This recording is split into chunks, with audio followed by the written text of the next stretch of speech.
Okay, welcome everybody to tonight's show.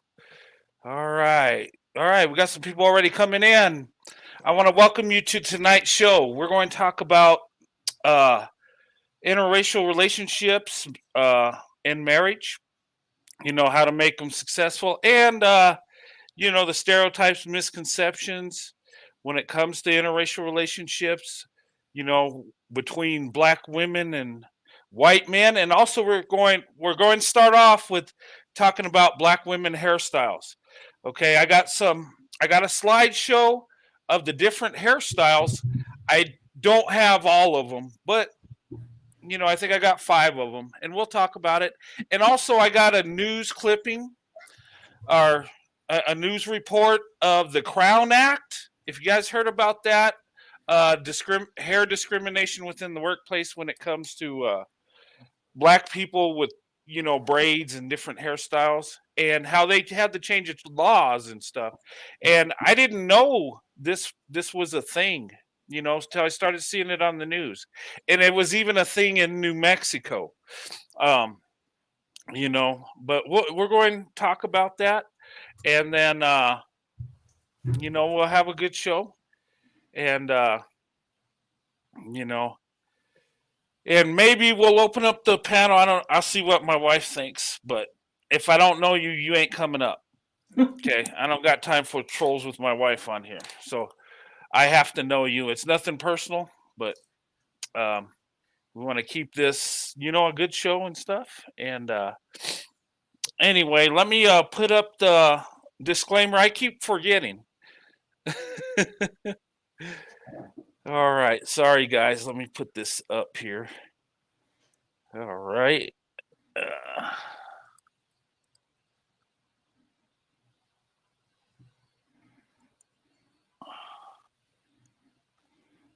Uh, okay, before we get started, I'm going to put this up here right away.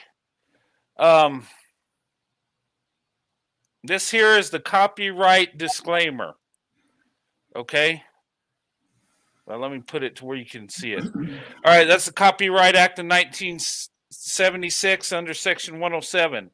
Go ahead and read it. Okay, we're going to use this news reporting for education, for commentary, and to have a good time. All right, but we're going to use it under the Fair Use Act. Fair use. I don't think it'll be a big deal, but we got to do that. And so I'm putting that up right now. I'm going to get into the hair first.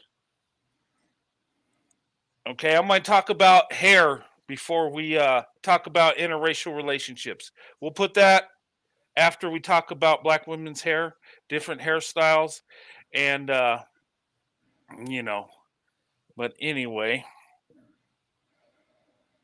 Oh, hey, babe, you're kind of at the bottom of the picture there. Oh, am I? Yeah. Oh, I'm sorry. Or you could just tilt your... I have to adjust my seat. Oh, okay. All right.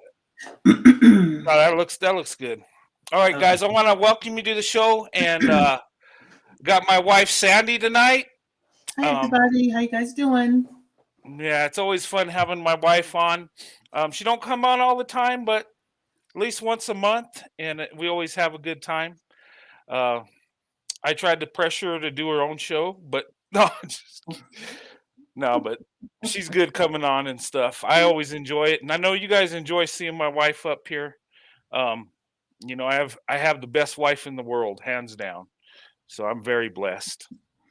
I love you too, honey. I'm blessed to have you too as well, babe. Oh, thanks. I appreciate that, baby. Okay, I'm going to show a news report on the Crown Act, and this is a local news station in New Mexico. Okay, so this is going on nationwide and even in our state.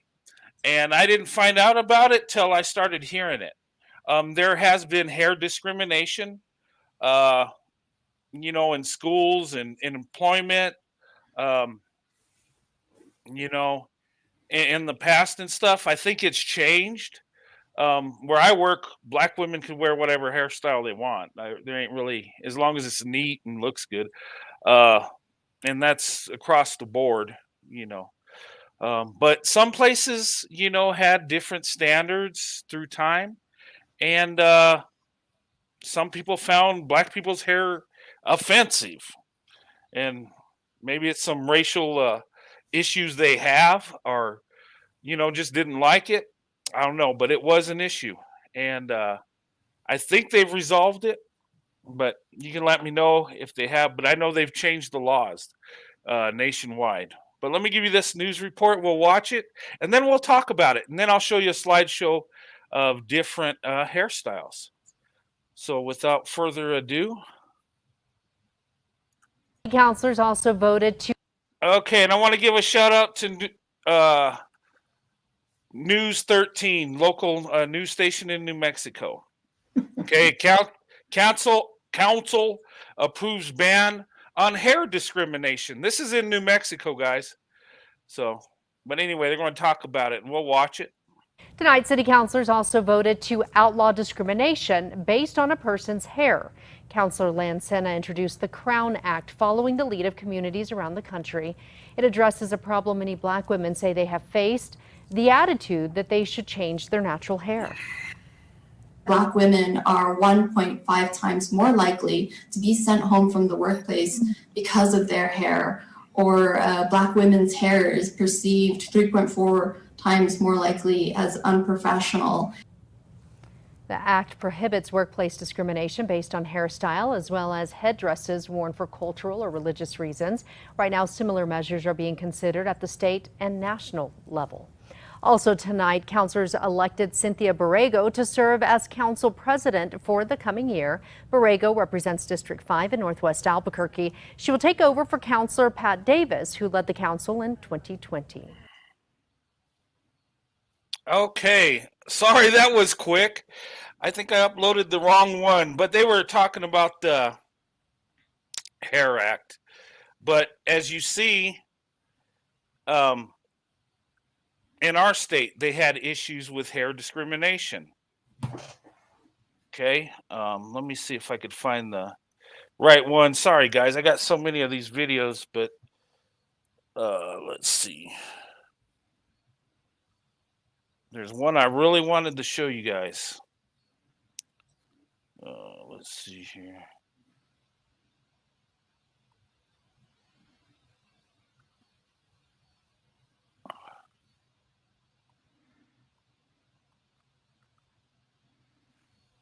I think it was the Crown Act.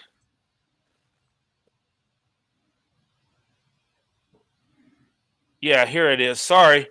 All right, here's the one I really. New Mexico Crown stands for. Okay, here's the one I really want you to see. Okay, here's another, and this is News 13 too. A big shout out to them for putting this together. Welcome back, everyone. New Mexico Crown stands for creating a respectful world for natural hair. They believe that natural hair discrimination is racial discrimination, and that's why the New Mexico Crown Coalition is working to get the Crown Act passed at the next legislative session. I spoke with Devontae Watson, equity consultant for the New Mexico Crown Coalition, to find out what exactly the Crown Act is and the significance behind it. Joining us this morning, we have Devontae Watson, the equity consultant for New Mexico Crown Coalition. Good morning. Good morning, and thank you for having me. Absolutely. Thank you so much for joining us, Devontae. A very important topic that we're covering because we're talking about a soon-to-be proposed piece of legislation to help stop discrimination. Tell us about the Crown Act. Yes, the Crown Act stands for creating an open and respectful world for natural hair. And what it does is expands the definition of race to include hair, but not limited to. This includes hair characteristics commonly associated with African American heritage, such as afros, kinks, locks, braids, coils, curls, and so on. And it also expands to okay, that pretty much covers a lot of hairstyles, right? And there was hair discrimination against these hairstyles, you know, through the years. And I didn't know they're making legislation in today's world about it. You know, that's really news to me, you know, but I guess so. communities, all communities of color, including indigenous communities. Let's talk about what was the reason why you determined, your coalition determined, that this was needed in New Mexico. Well, one, there have been national incidents that has spurred a national conversation, including cases out of Louisiana and New Jersey where an individual, a high school wrestler, was forced to cut off his locks in order to compete in a tournament for wrestling. Here in New Mexico, there was an incident at Cibola High School where there was a Native student who... Hey, babe, you see what they said? An incident in Cibola High School? Yeah, I know. It's my old high school. Yeah, I know. Yeah, Cibola High School is a high school my wife graduated from. So there was an incident there. Yeah. Wow, amazing. All right. Small world. Yeah. Whose hair was cut off by her teacher and referred to as very derogatory words thereafter. So this is also a personal to New Mexico and will help create a more diverse community here in our state. Let's talk about the protection that this proposed legislation could possibly entail. Are we talking about protection in schools? Are we talking about protection with employment? How far does it reach? Okay, let's just show the young lady. I don't want to see the guy. No, I'm sorry. Yes, the Crown Act seeks to reach in several areas of our community. One is public accommodations. Another is housing. And most important, one of the big topics is education, such as schools, and also the workplace where discrimination is found to be very prevalent for African American women. In a research conducted by the Dove Joy Collective, African American women were found at higher rates to have been sent home, at 83% more likely to be sent home because of hairstyles and to be judged more harshly compared to their other co-workers. Now, obviously, you have an entire coalition, several groups behind this, backing this proposed legislation. Who else do you have? Do you have any lawmakers that have already said they're willing to back it? Absolutely. There are several lawmakers that have stepped forth and are currently championing this piece of legislation in the New Mexico legislature. And this includes Representative Cheryl Williams Stapleton, who is really taking the lead on this bill. There is Senator Linda Lopez, Senator Antoinette Sedillo Lopez, and recently Senator Shannon Pinto. Tell me when you guys are planning to introduce the bill. This bill is looking to be introduced in the legislature of 2021. Currently, we have presented before the courts correct. Okay, so that was a year ago, 2021. Okay. So this is very recently. And Justice Committee in September. In November, on November 6th, we will present to the Legislative Education Study Committee, and we were just informed that we will also present in mid-November to the Indian Affairs Committee, all interim committees leading up to the session of 2021. So for more information on the Crown Act, head to our website, thecrownact.com. They are also on Facebook and Instagram. Just type in the Crown Act into the search bar. Stay with us for your headlines and weather coming up right after the break. Okay. So the Crown Act. Okay, legislation went in 2021, last year. And from what I've heard, it passed. So taking out hair discrimination. And this was a real thing. I didn't know it was this big. You know, I've heard about in the past with the Afro, they would have women in the workplace straighten their hair. I know in the military, a lot of women would straighten their hair and put it in a bun. They've just recently in the military allowed different hairstyles for black women, braids and stuff. I know I got in trouble because I was on a detail where I had a female soldier or a young lady that was, I was in charge of, and she had braids. It was a nice, neat, clean appearance. It looked really nice, but the braids were too big, and the military, they're strict if it ain't to the T. And I thought that was, I didn't think that was too cool. And You know, I didn't know. There's so many different things, but they've, lightened the standards when it comes to black women. Now, black men, men across the board, you have to have short hair. No, there's no ifs, ands, or buts about it, regardless of your race. But women can now have more hairstyles. Um, they're starting within throughout the nation and the government and different corporations. They're lightening their standards, and which they should, because a lot of these hairstyles are neat in appearance. They look beautiful.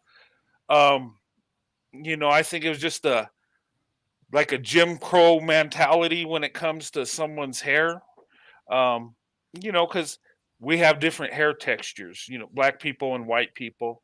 And but this law just recently passed. I mean, it was a bill in 2021, and this is nationwide. Um, and I didn't know it was that big. I knew there was hair discrimination in the past, but I didn't know. I don't know, Sandy, what do you think? I mean, did you experience any hair discrimination coming up? No, well, on my end, I haven't. The places I worked at, I really haven't had the hair discrimination. So pretty much when because I'm always back when my mom used to do my hair, and we had the press and curl. So mom would press my hair with a hot comb and that sort of nature and stuff. But I really, knock on wood, I haven't had the hair discrimination. I got a lot of compliments on my hair and braids. And so I came back from like I said, press and curl. I had the jerry curl. I have had that because the jerry curl was big in the day too as well. So I had Oh that. yeah. And then I had the perm, that came in, then when you had the perm, then you had everything else came afterwards, because, us, as Black women, we're getting really creative about our hairstyles and different ways to wear our hair and stuff like that. So, I never really had that, come about. So, but when I heard about it passing to Mexico here, I was kind of shocked because I was like, wow, I've been, never went, had that, problem. And I was always out in the public. So I was always working in customer service. I was always looking at people in the public, I was always working behind the scenes. So I was out there, and so, but that really kind of shocked me here in New Mexico because I always got compliments every time I did that. So yeah, it shocked me too. I didn't know there was a hair discrimination in our state. I think other states, but not here. Yeah, but it might have been a law that it was there, but nobody really enforced it. I think that's why we didn't really see it, because a lot of companies, if you look nice and it looked presentable, they didn't care. I mean, even in my time in the Army dealing with that hairstyle with black, I didn't even know the regulations that deep when it came to women's braids and how big and stuff. I didn't pay attention. All I really cared about was a neat, clean appearance. And the black women that I was in charge of with in my career usually had a neat, clean appearance, and but I mean, there's regulations. You dig deep, you can. But that's changed. I've seen it change towards the end of my career, where they were allowing more hairstyles for black women, because black women have so many hairstyles. Well, yeah, that's true. Yeah, Yeah. you're right about that. Didn't mean to cut you off, but you're right about that. And then also too, I think that people had to get more information, because when they saw different hairstyles or kind of got triggered in a way, and could, I think some people just got triggered in a way where they didn't understand hairstyles, as long as it's, it looks good. It, like you said, it's helped maintain. It looks good. It's there. You shouldn't have a problem with it. But I think some areas people get triggered with different hairstyles because they look at it as different reputation of other people. So and so I think some people got triggered with the afro, which is, Yeah. It's probably takes them back to other, other days that they're thinking about. I mean, it could also trigger, and then they're like, oh, we don't want to present that because we don't want to have, So I think that's pretty much where a lot of things of it came from. But mostly now people are getting educated, which they should have been educated before, because here we are in 2022 and, Yeah. vice versa. And so now more hairstyles, like you said, are coming out. You can look at it on YouTube. You can see it. Everybody's just coming out with, all sorts of different styles of, for hair. Yeah, and I think what happened, like in the 60s, 70s, people looked at Afro as being militant. I think, Mhm. with the Black Panther movement and that stuff, some people said, well, that's militant. I never looked at it that way. That's just a natural Mhm. hairstyle for Right. Black people. I mean, it Mhm. wasn't they were being militant. That's their natural hair. And I Yeah. think a lot of times people don't understand that Black women's hair. And babe, you can remember the issue we had with our daughter and the dance team. They all straighten their hair to look alike with the same Yeah. hairstyle, Right. and Yeah. and I know you had an issue. I did too, and the other Black women that had daughters on the team, like, hey, we can't be straightening hair all the time because That's right. putting heat can damage it. Right. It's Mhm. and they changed it. They understood, but they didn't Mhm. know. They didn't know it was damaging how, Right. different hair textures. Mhm. And that's why you get the different hairstyles with Mhm. Black women. Their hair is Mhm. different than most women on earth. Right. Most have straight hair, Yeah. so Well, it's yeah. yeah, you're right with straight hair, because straight hair is easy to identify with.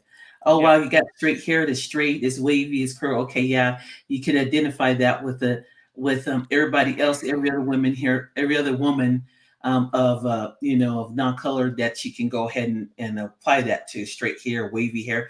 Yeah, we can do all that, but when it comes to natural hair or coarse hair, because now you got all sort of coarse hair now. So because my hair is four course, so when I wash it, it is like it's four course, and it is like Yeah. thick, It is. Yeah. and you see my hair how it is, because once I wash it and I got them tight curls, Yeah.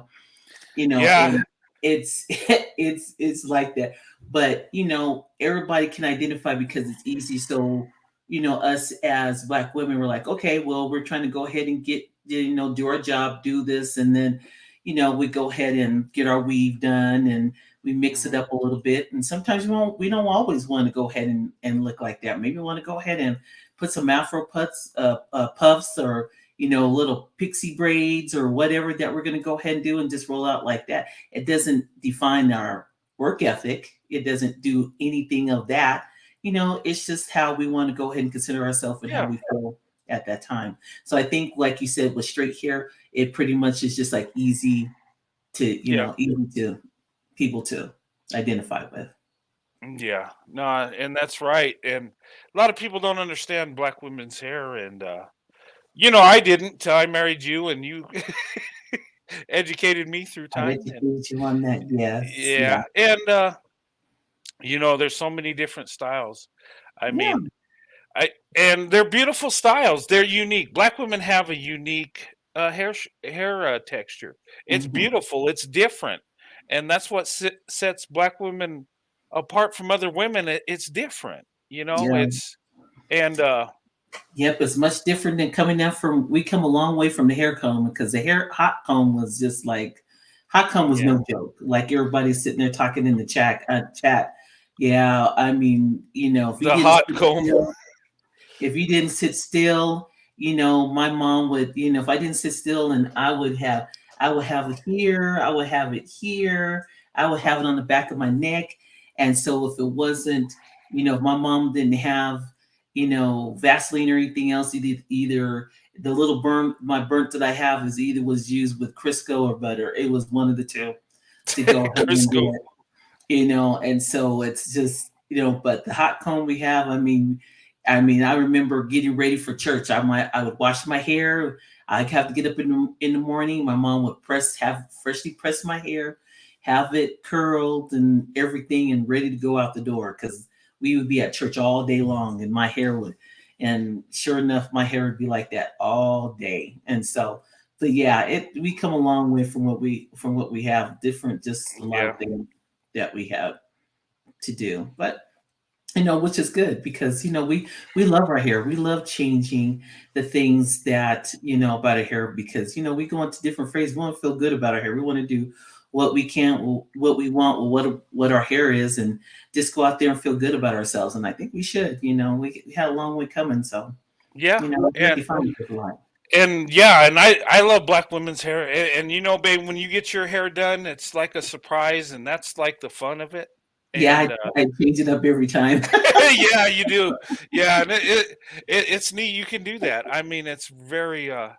awesome. I got a little slideshow I put on. There's just a few hairstyles, guys, and we'll talk about this. And when we get done with this, we'll talk about interracial relationships, how we can have a good, successful interracial relationship when it comes to black women, white men. And me and Sandy been married over 28 years, so we've been through starting in the early 90s. 94 we got married, May 19th, 1994, and we've been married since. 3 kids later and 2 grandkids. I mean, and speaking of hair, what's amazing is our daughter's hair got our daughter's got different hair textures. Yes. They're both curly, but one's more than the other. Right. And Yep. and yeah.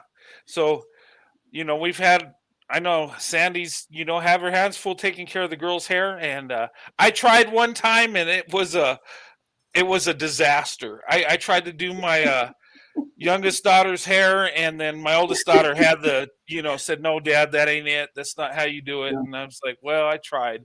And if anybody has seen the movie Roll Bounce, when oh yeah, that was trying to do his daughter's hair, it was kind of like that scenario, and it's like and they're like, "Mom," and I'm like, "It's okay."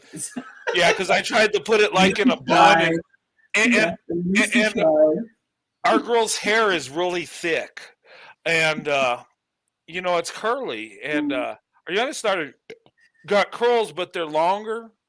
Yeah.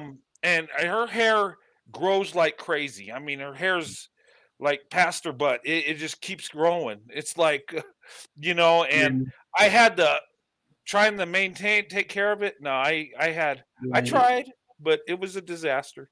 That was funny. But yeah, that roll bounce movie was funny. I laughed at that and even our girls were laughing because they're like, "Yeah, Dad, that's." We remember that. That was funny. But let me add this to the screen, and we'll talk about these hairstyles. It's just a few. Hey, LVN, good to see you. Hello, everybody. Thanks for the shout outs. It's good to see you guys. Got to be back for a little while.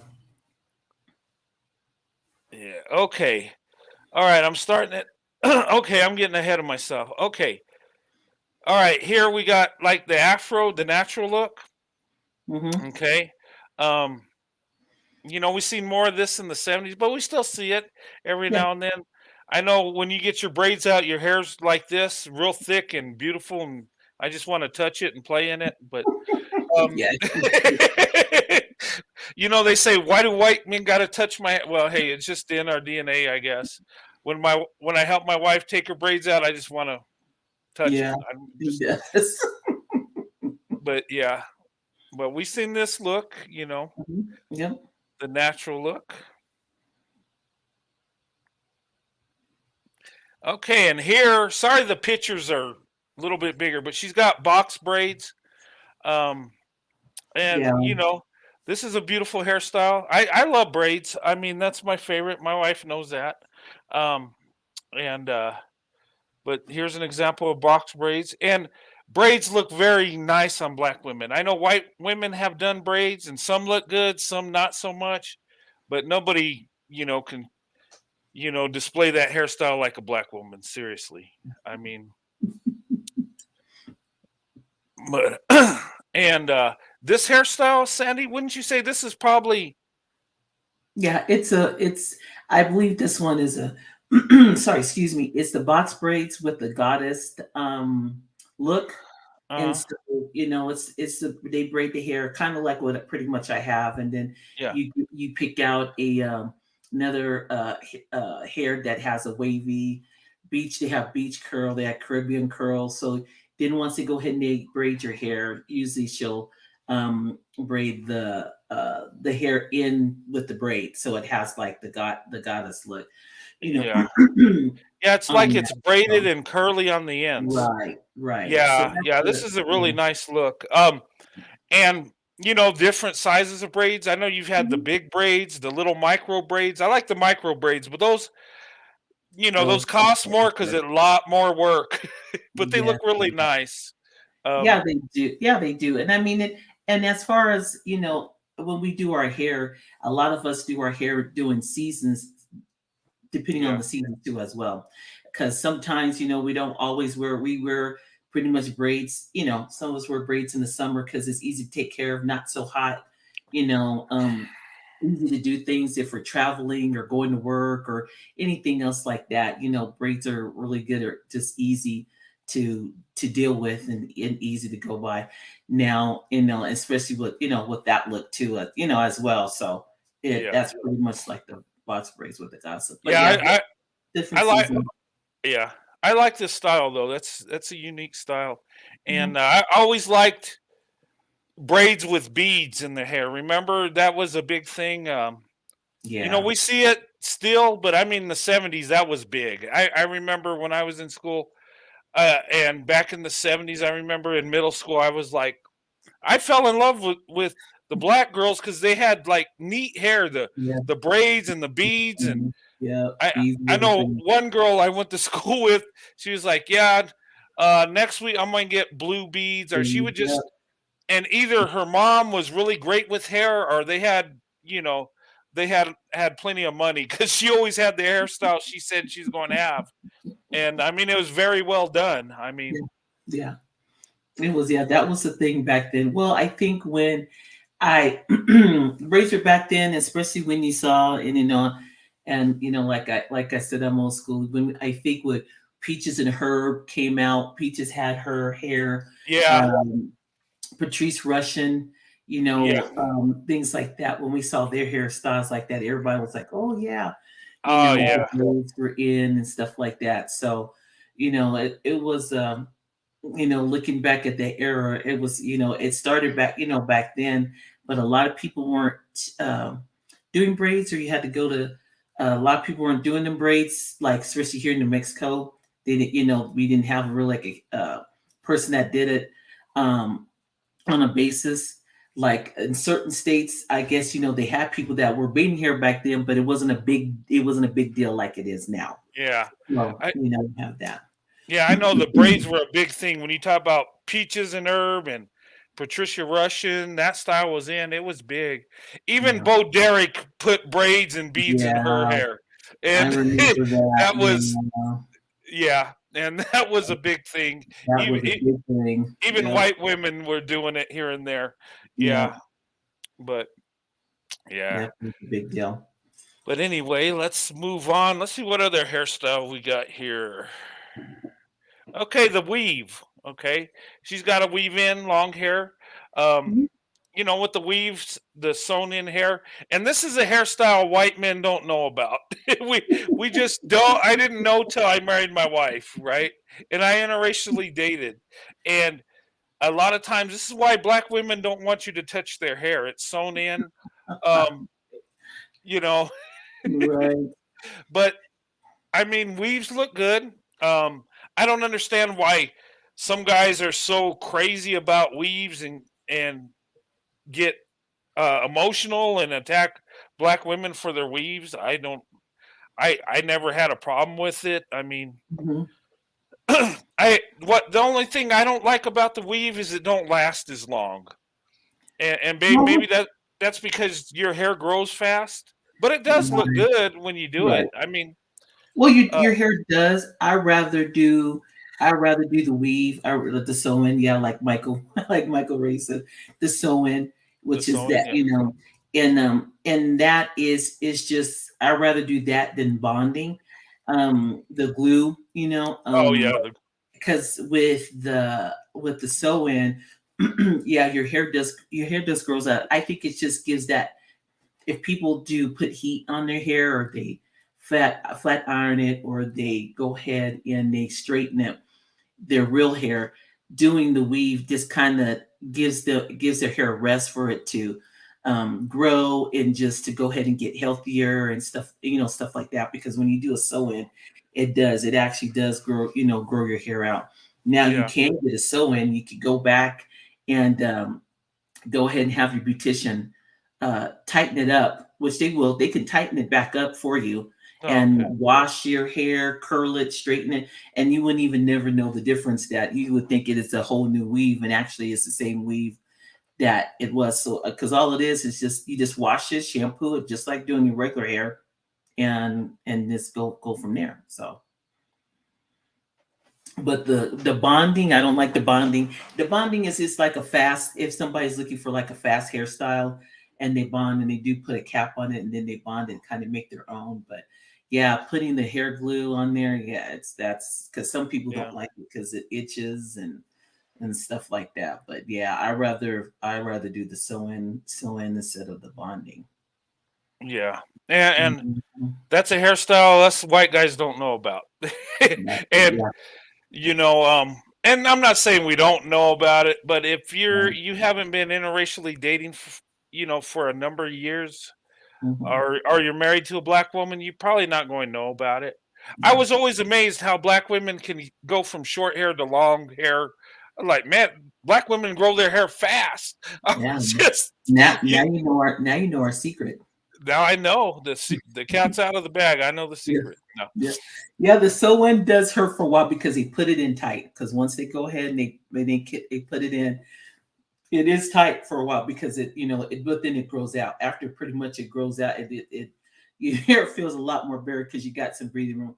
But once they put that in, it is tight. Yeah. yeah. Well, the braids are tight too. I know you're saying when you get your braids done, how tight it is. Yeah. So Um, yeah, it'd be for like a couple of days. I'm like, don't touch my yeah. head for a couple of days. Yeah, and she does. She'll get angry if I touch her head after she got her braids done. I know better not to touch her head until a few days. Let it grow out a bit. Yep. Okay. So there's the weave. Okay. Here we go. Corn rolls. Yeah. Okay, this is a common hairstyle. My wife Sandy's worn cornrows through the years every now and then. Another hairstyle that looks beautiful on black women. White men or white men, yeah, some white men wear cornrows too, but a lot of times you'll see white women wearing cornrows. Uh, I guess I don't know why it don't look good. I don't think there's certain hairstyles some people shouldn't have. I mean, I don't mean to get off track from the cornrows, but you remember in the '70s when the afro was in, and there were white people that would get perms to have that curly hair, right? Yeah. And the funniest thing, and I know my dad's talked to you, babe, about this, about my uncle and cousin when they got their perms trying to be hip. It was so funny. We rolled and laughed. It was the most hilarious time in my life. And Yeah. like a couple weeks they got rid of their perms because it just didn't work. I mean, You're right. but it was funny. It was hilarious. Good memories. We laughed. Me and my dad, they came over. We A just couldn't lot. help but laugh. But it just didn't look natural. It didn't look right. It just looked Right. like, what are you doing? Mhm. But anyway, but you'll see cornrows. I know. Um, I've seen white women wear it. I've seen some white men wear cornrows. Trying to fit into the black culture, I guess. Get some cornrows, but Yep. And dreadlocks is another. yeah, Um, dreadlocks. I don't have a picture of dreadlocks. yeah, a But lot of people do the dreadlocks. Yeah, yeah, I'm there too. I mean, it's not for me. Yeah, but it's a lot of people like the dreadlocks look. But yeah, The dreadlocks, I can't. Yeah, Yeah, because they can do. They some people do have the dreadlocks where they can crochet them in, and they'll have locks, and they could be easy to take out. Or some of them just go ahead and just have their hair twist it, and just let it grow out and do that. So yeah. yeah. I think that's the only hairstyle you didn't have was dreadlocks. All right. Let's see what we got here. The next one. Okay, and then this hairstyle, the short look, kind of like the Tony Braxton look. Yeah, pixie What hairstyle. what is this? The pixie? Is that what it's called? Yeah. It's a Yeah, short. Yeah. yeah, and I've seen white women wear this hairstyle, but black women again pull it off better. And this is a hairstyle not meant for all women. I know Tony Braxton looks good with short hair. Halle Berry. Mhm. Some women look really good. This young lady here, this photo, she looks very beautiful. She pulls off that hairstyle really nice. Um, but I guess this is, I don't know, is this easy to take care of? Yeah. Uh, Yeah. It's just yeah, yeah. It's just easy. Yeah. It's easy to take care of. Pretty much. Which it's cut it short. A lot of you can do a lot of different hairstyles with the pixie. So mm, some people have shaved one of the side of their yeah, hair, and just had it cut real short, or they can go ahead and put it long on the side. And this also can be done as a weave too, as well. Sometimes if they want more hair, more volume, oh, you can, oh, and okay, you can wrap it up. Easy to take care of. Wrap your hair around and wrap it at night, and just pretty much curl it, wrap it, and take it off, and just shake it, and you have a nice hairstyle. So it's really easy to go ahead and um, do that hairstyle. I had that hairstyle for a couple of times too, as well. yeah, I remember you did. You look really nice with it. I mean, all your hairstyles look nice. And there's one we didn't pull up. What were the curls? Were they called finger curls? I know in the '90s that was a thing for a while. I- Oh, Is I that know. what they're? Huh? Finger waves. Are you talking about finger Finger waves? waves? Yeah, I know Yep. that was in for a little bit. Yep. Finger waves were in really easy. Yeah. So go in there, and everybody would do the wave, have your head set, wash and set, and uh, they'll go ahead and loose it or put it there, and then they'll do the finger waves, have it set, and then all you do is Yeah, wrap it and go. And yeah, that was an easy style, easy hairstyle to maintain for. I think it lasts for like a good week or two, yeah. depending on I how mean, kept it up. I mean, because you got to keep up all your hairstyles. Keep yeah, it yeah, clean and maintained. So because you want your hairstyle to last for a good while. So because the amount of money we put in our hairstyles, you want them to last and then look the yeah, best. yeah, yeah. So, But I mean the finger waves. Those were. I thought that was a neat hairstyle. I mean, they're mhm, coming up with different ones that black women wear, and I'm like, man, that's mhm. amazing. Yep. Wow. I just like it's neat. And yeah, they are pricey. They do cost money. I'll speak from experience. I paid a lot of money for black women's hairstyles, for my wife's hairstyles. But you know what? She likes them. I like them, and she looks beautiful. And hey, I'm happy. She's happy. We're all happy. Yep. There, black women. There's no black women just pull off style like no tomorrow. From their hair, from their body shape, from the clothes they wear, how they carry themselves. I mean, you Yep. It's got just all I, what we you all can't what we feel. yeah, it's I mean, I'm sorry, I'm biased, but no other woman can compete with the black woman. I'm just going to say it. I mean, seriously. Um, but anyway, I think that's the last hairstyle. Um, Oh, yep. nice to see you too. Thank you. Yeah, it's been a moment. Yeah, I just wanted to squeeze this in and say thank you for everybody that's been checking on me, and thank you guys for your prayers. I do appreciate it. So it's been a rough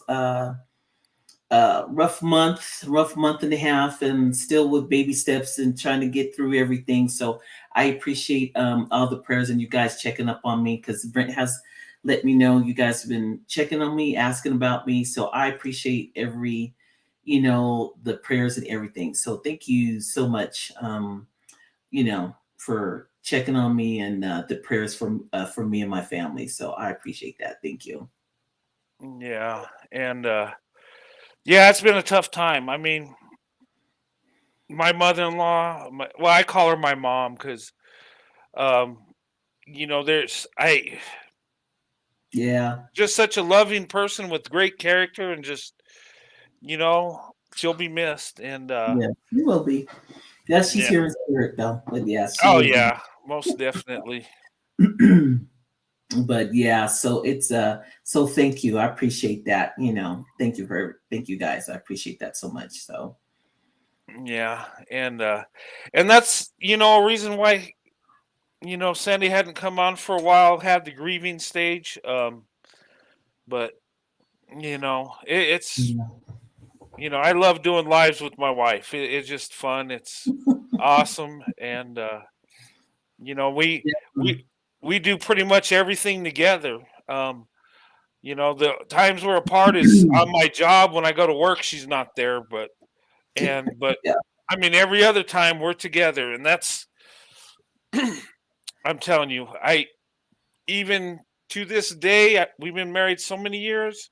I can't wait to get home to my wife after work. Really. Yeah, see what type of hairstyle that I have coming through the door. So yeah, that's Yeah. another Uh, that's another thing. well, that's the icing on the cake. Right, right.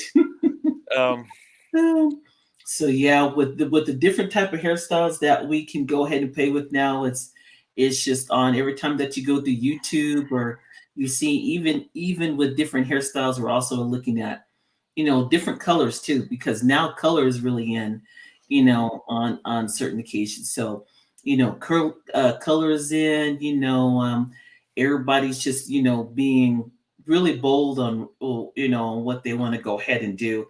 And you got some pretty interesting hairstyles. And I saw a girl did Bronco colors. She had a dark blue and an orange color, and I'm like, how's that gonna look? But actually they actually came out really neat looking. So everybody's just like, we just get inventive about our hair, which I love, because then I have every time I go to this, and it's funny because I'll tell the story and then I'll go from there. But I go to Albertsons down the street here, and then I have so every time I go into Albertsons at that time, there's a gentleman that goes into the store. He shops there all the time too, and every time he sees me, he's like, "I like your hair. Your hair is so neat." He's like, "I like your hair. Your hair, those braids are really those. How long did it take for you to do their hair? Wow, it's really neat."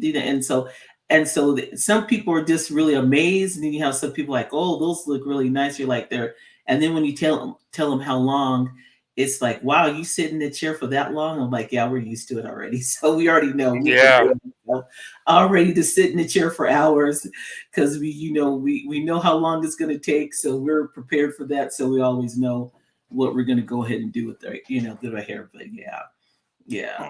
Yeah, and she was late for the wedding getting her hair done. Yeah, You remember I that? know. Oh, Yeah, that hairstyle was nice. That was very beautiful.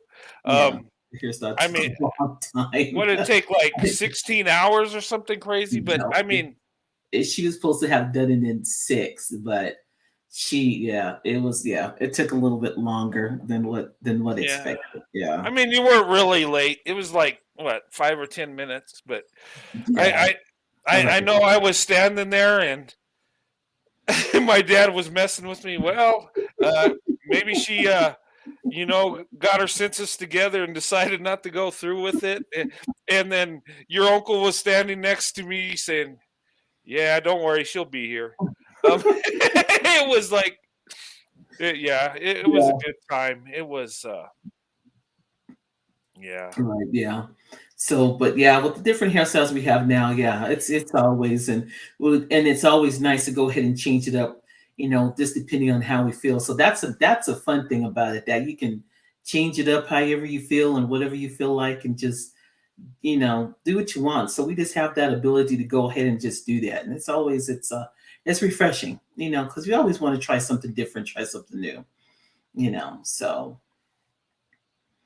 Yeah. and that's why I like doing my hair, different hairstyles, because I just like to see what it looks like. And if it doesn't look good, then I'm like, I'm never going to try that again. If I like another hairstyle, then I know I want to go ahead and bring back. But I try to just change it up every time I get. So Yeah. yeah. Michael Ray says, I'm a black hair fan. I am too. Black women got amazing hair. I just love black women's hair. And I know black women, can be sensitive about their hair, but ladies, you got hair that nobody else has. And I mean, I think your hair spiritual, really. Your hair grows up where everybody's grows down. So I don't know. Closer to heaven, Yeah. but it's very beautiful and unique, and you know, Yes. Yeah. yeah, I'm sorry to hear that. I know yeah, it takes some time. It does. It takes some time, and it's been it hasn't been too bad. It's just getting everything with my mom. It's just going through stuff and just getting everything done too with her estate. So that's another thing that just kind of lingers yeah, on, trying to get through that. So, but every day's a step. But yeah, it gets strong. I get stronger every day, so yeah. I know she's there. So That's something you never get over. You just go through life and you deal with it. You just yeah. embrace the good times, the blessings, and pass them down, Hmm. because none of us are here forever. So Yes. the best thing we can do is make the best of it while we're here. Yeah, Uh, that's right. Afro Yeah. Angelique says, "Have you tried different colors before?" I I have I haven't really I have tried different colors. So I kind of like either mix the colors with black, just to kind of have a little bit of to see what it looks like. So I have mixed my colors. I have tried to, you know, how can I say it? A little bit of the brownish colors, the copper color, kind of the reddish colors a little bit. So I tried like different colors, doing with different hairstyles. So actually, they come out pretty good. So I just haven't. I want to do that again. So I did a hairstyle before where I had it. I had a purplish silverish gray type of Yeah, color. that looked really good. Yeah, I Yeah. remember you did So that. Yeah, and I had that. I was really scared because I was like, I don't know how this is gonna look, but it actually did come out pretty good. yeah, So it did. It came out really yeah. nice. So that's what I had my sew in. I had my sew in with that one. Yeah. Yeah. Um, I know our daughter does the like a two tone with because she's got like brown hair, and she'll put like With her a skin little bit of tone. a little bit of blonde highlights, and Mhm. actually looks really good how she It does it. Yeah. Um, It looks really good on her. yeah, Yeah, it looks really nice. it just matches her skin tone and stuff, and yeah. Uh, but Yeah. anyway, I want to talk about we want to talk about today, me and Sandy. We're going to talk a little bit about interracial relationships. Okay, um, we know interracial relationships, interracial marriage is growing in our country, and it's growing worldwide. It really is. Um, you know, but in our country, it's still, a small group that interracially date and marry, and the least likely to get married is black women, white men.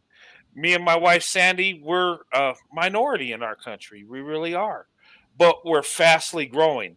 But we are the most successful when it comes to marriage. Statistically, we are, and it's amazing, and it's nice, and and when we get beyond the stereotypes, the misconceptions, we can have something that's very amazing, something that's beautiful. And me and my wife Sandy, we got married back in 1994. We met in 93. Um, you know, she is older than me. She's been, rocking the cradle. She's got 10 on me. 10 months.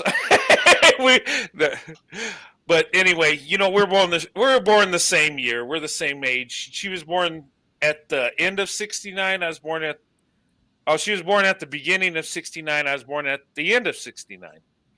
So, but we're born the same year, and you know, we we started dating, and I know I was new to my wife because she never dated white guys, and I know there were some stereotypes out there, and some of the Beckys your brother got with were, they had their issues. I'll just say that, Mm-hmm. you know, Yeah. but there's always been misconceptions. There's always been, and I remember back in the day, people tried to talk me out of marrying my wife, Sandy, and they says we like her, she's nice, but you're going to have problems in society. People are not going to like it. Those things don't last. I remember my grandmother. You remember she gave us like 6 months at most. Yep, that most. Yeah, the last. Yeah. Yeah, and I was like, yeah, okay. No, it'll last longer than that. In fact, we'll never get a divorce. And she says, well, I wish that were true, but the truth is the truth. And I says, okay.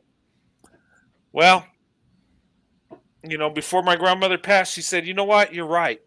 She says, what you said was right. And she says, what you and your wife got is special. And, she kind of came around and says, you know what? You guys are blessed.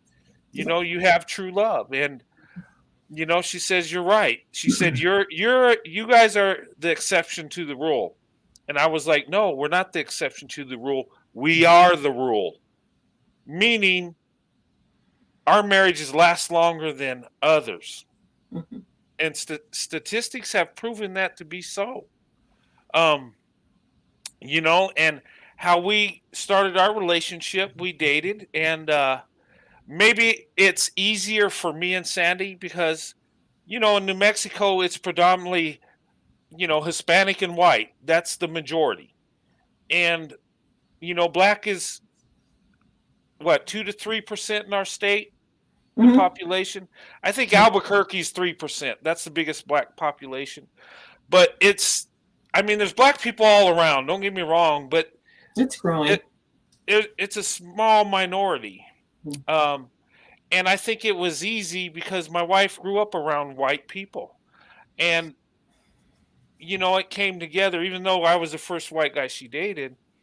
And it was easy for me because, black women was the only women I wanted to date or be with since the time I started dating. So, I seeked out black women. I wanted to be with black women. I thought black women were the most beautiful, which they are, most loving, and they are. And that's all I wanted.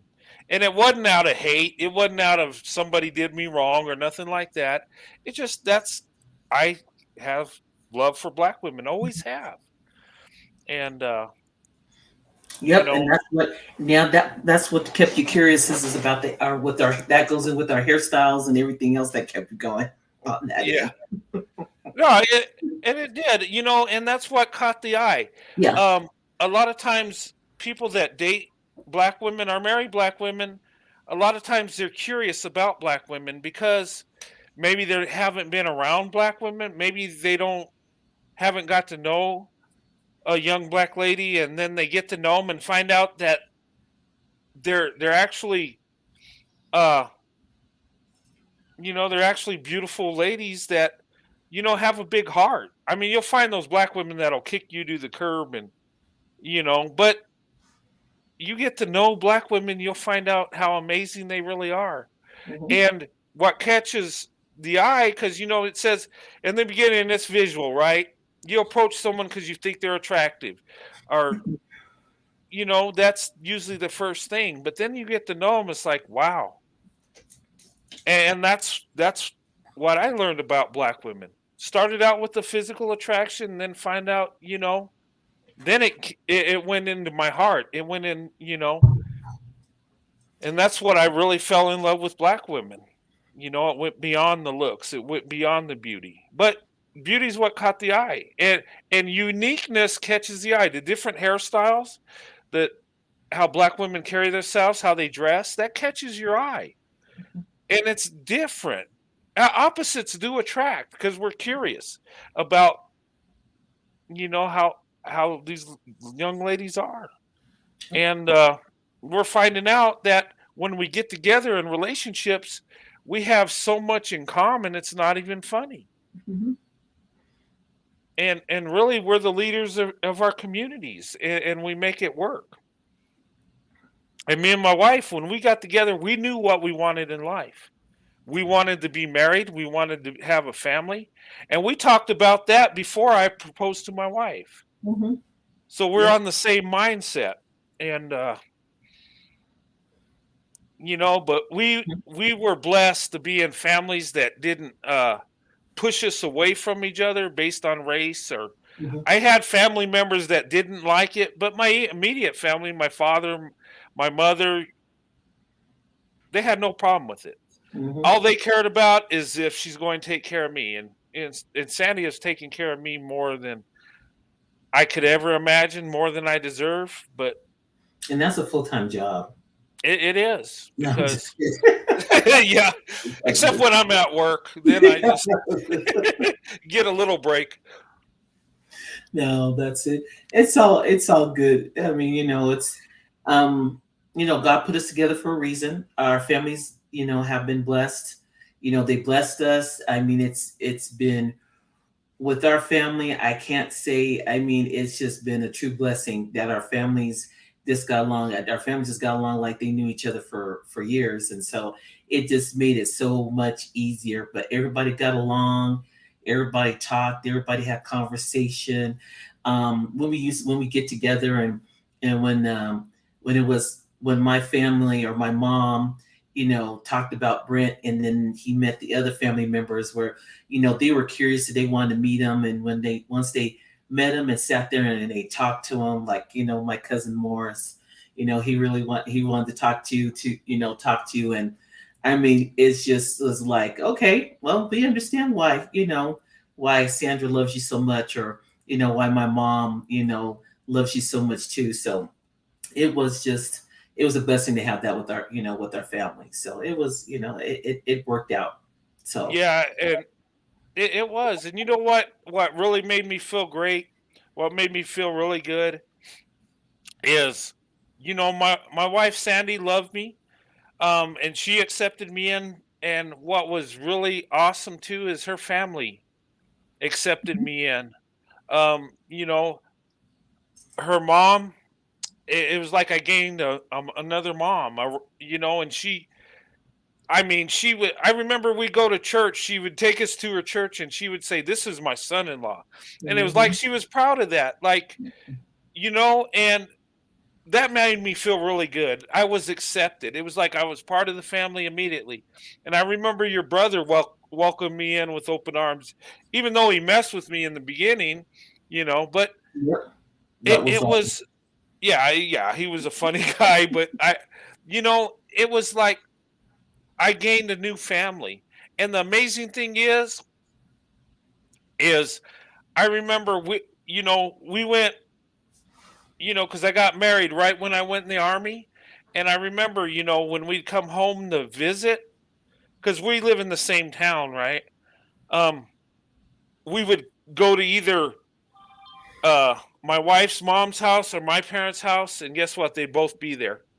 It's like our family spent more, are always spending time together, even when we weren't around. It was amazing. It yeah. was like, the family expanded. And, I wish that more people that got married, their families would come together like ours did. It Mhm. was just a beautiful thing, and it still is to this day. I mean, and that's good for our kids because they get to know both sides of their family, not just my Yeah. family or just my mom's, but both. And it's like, and I think they've been able to get through life a lot easier Yeah. being biracial children. And I've never seen them favor one group over the other, black over white, or are the other way around. They really haven't. And in Mhm. fact, I've never seen our kids identify with black or white. They just them. They're the so, and we raised them that way, not to, you got two families and not to favor one over the other. And Mhm.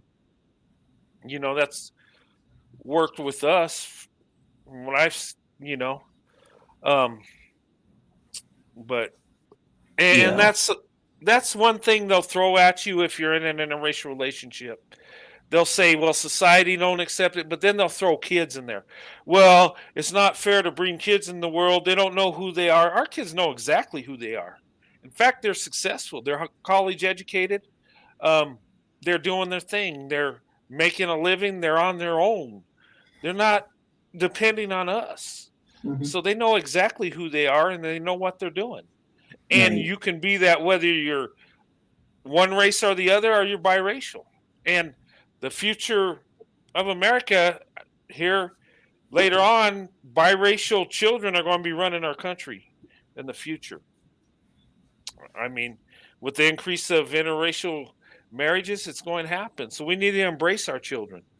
Um, Unfortunately, our country would discard biracial kids back in the day, but we need to uplift them and treat them as good as black kids or white kids but Mhm. Yeah. anyway, I just thrown that in there because that was thrown in our face when we got married. Well, what are your kids going to think? They're going to be confused. No, they're not. In fact, they're more successful than other kids, really. And don't get me wrong, I'm not saying my kids are better than anybody else's kids. No. Mhm. It's No. just that they got two loving parents, Oh, that yeah. love them and would do anything for them. And Exactly. you, And that's what they're parents do for any of their kids. yeah. Right. Right. You just raise them and help them be ready for the world. Be ready for the world to go ahead and the world that they're going to be getting into, and just help them be prepared. And just give them the tools to be prepared. That's how I was always. That's why my mom was always. Church always needs to be be involved and have that faith, because that just gives you the foundation to help you go through some things that people throw at you, and this helps you just get through some things without being so quick to jump on them or say anything, because sometimes we want to be quick to go ahead and cuss you out in a second, but then sometimes it's always to be like be humble and just walk away from it and don't say anything. But I mean, if you do say something, it's we always got that comeback and just keep it moving. And that it just even makes that person more upset about it, and that's something that they got to deal with, not you. So you know be happy who you with, like we always say, and just be happy. Just make yourself happy. Just do you, and don't have to worry about everybody else, and no explanations, and no, and like I was talking to Brent, it's just like I told him we should do a segment on why, and the reason why I say why is because every time people ask you a question when they see you either in an interracial relationship or your friends will ask you why you're doing that, it's always why, and then everybody wants an explanation.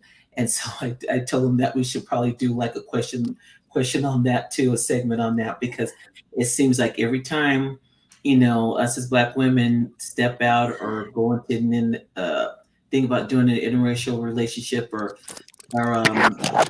or do anything, it's always the why question. So everybody wants to know why that you want to go ahead and uh, you know step out, or try interracial dating, or want to just reach out and just explore your options. So they always have that why question all the time.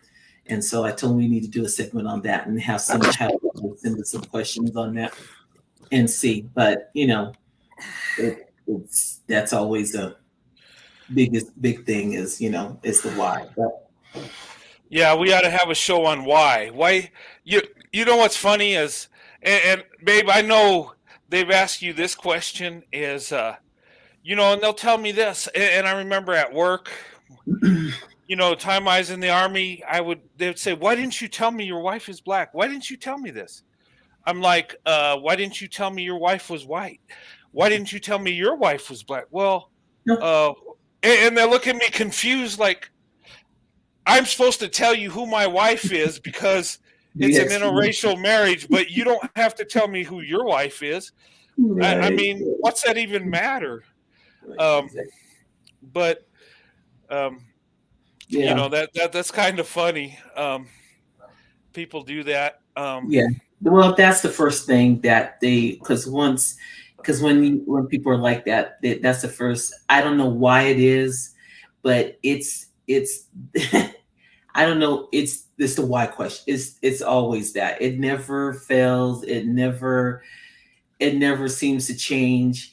It's just like once you do something that's out of the ordinary, or they don't know about or not familiar about, with you, as they know you, or friends with you, it's just that comes out, and it's just that why question is always going to be there no matter what. So it's just always there. It never leaves.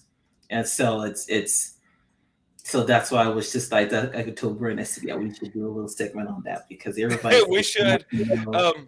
Maybe we'll make a show why like are we that and connection?"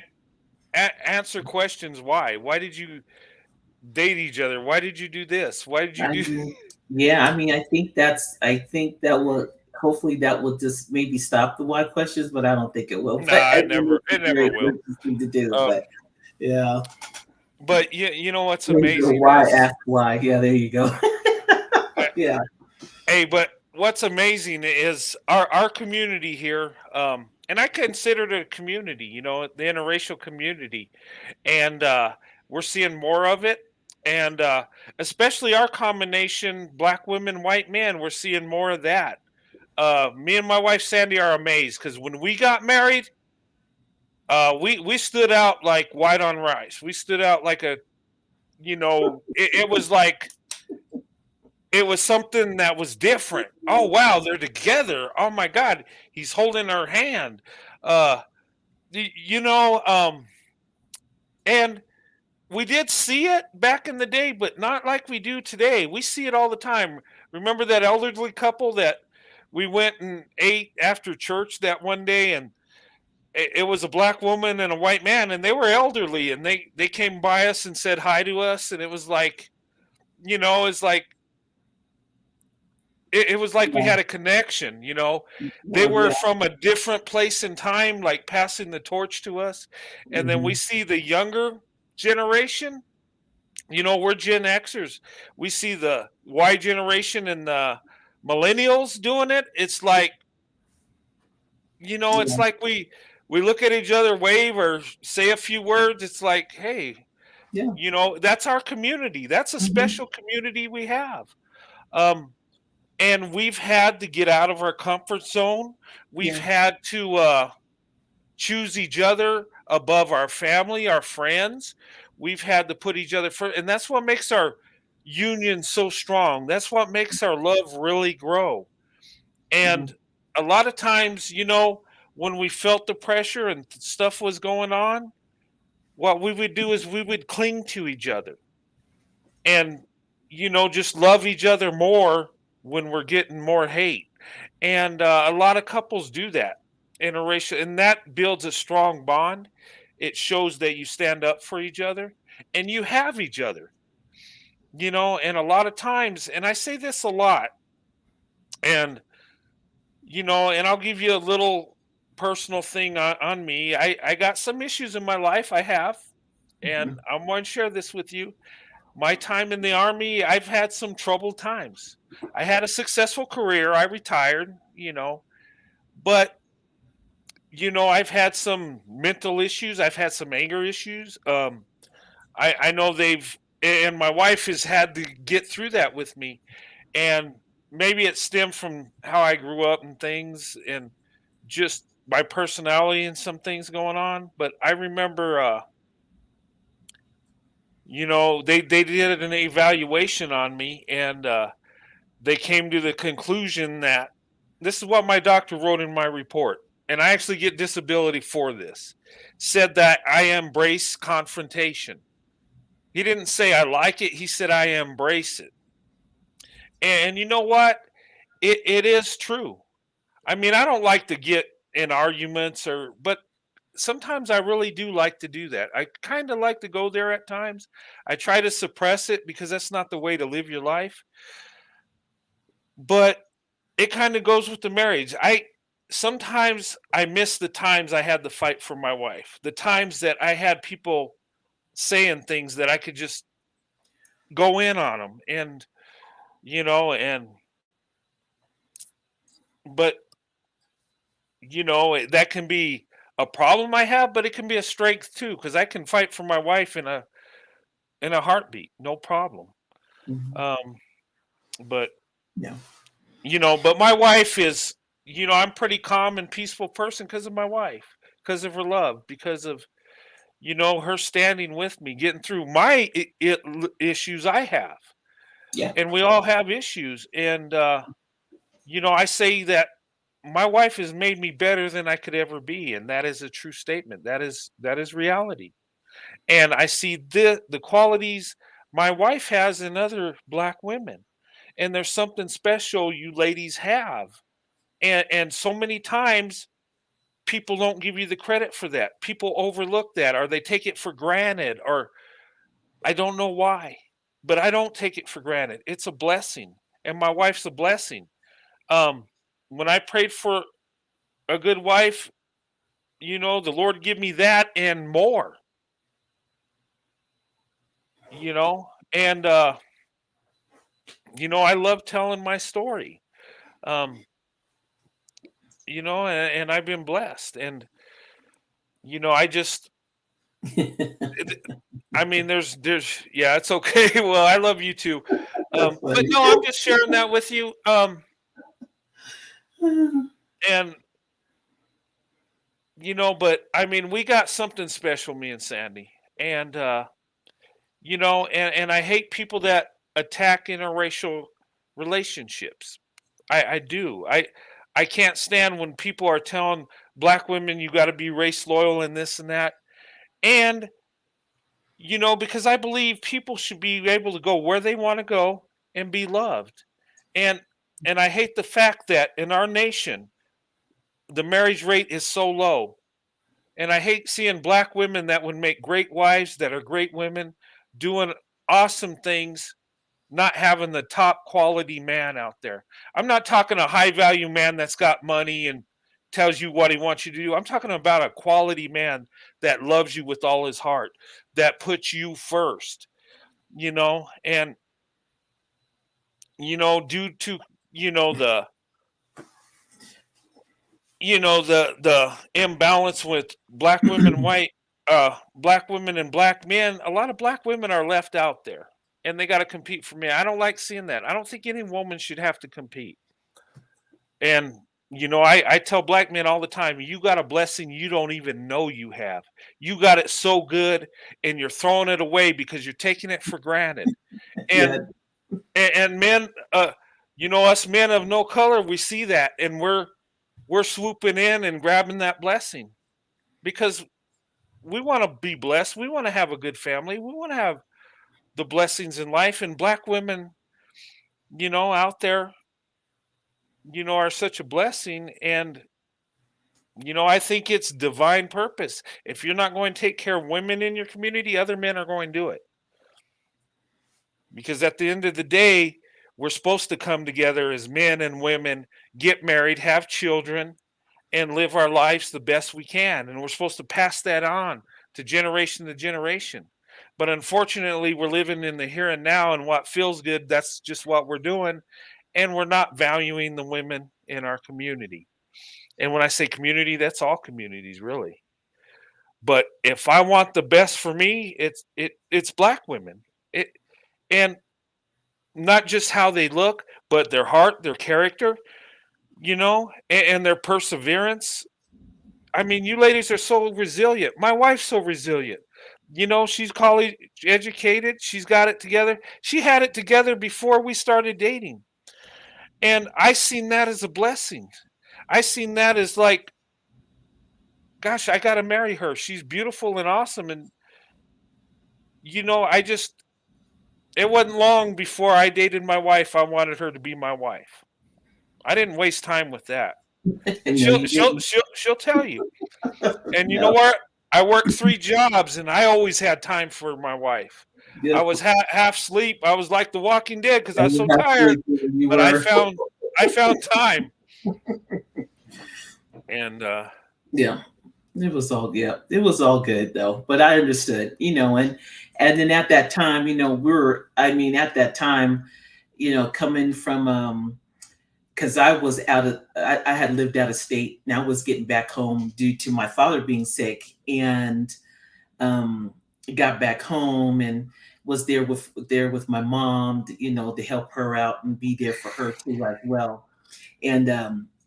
And so when I got back there, it's just like, well, you see the focus on the family because, at that time it was just like anything else that was going on. I wasn't, focused on anything else, but just trying to help my mom out and get through of my father passing at that time too. And so that's when, during all that time, I met Brent at that time, and so it was just like it's like, my friends were like, well, what are you going to do? How are you going to handle that? It's going to be rough. And, people are going to give you shade for that. And at that moment in time, it's just like, I didn't care what other people were thinking because they weren't in my circle.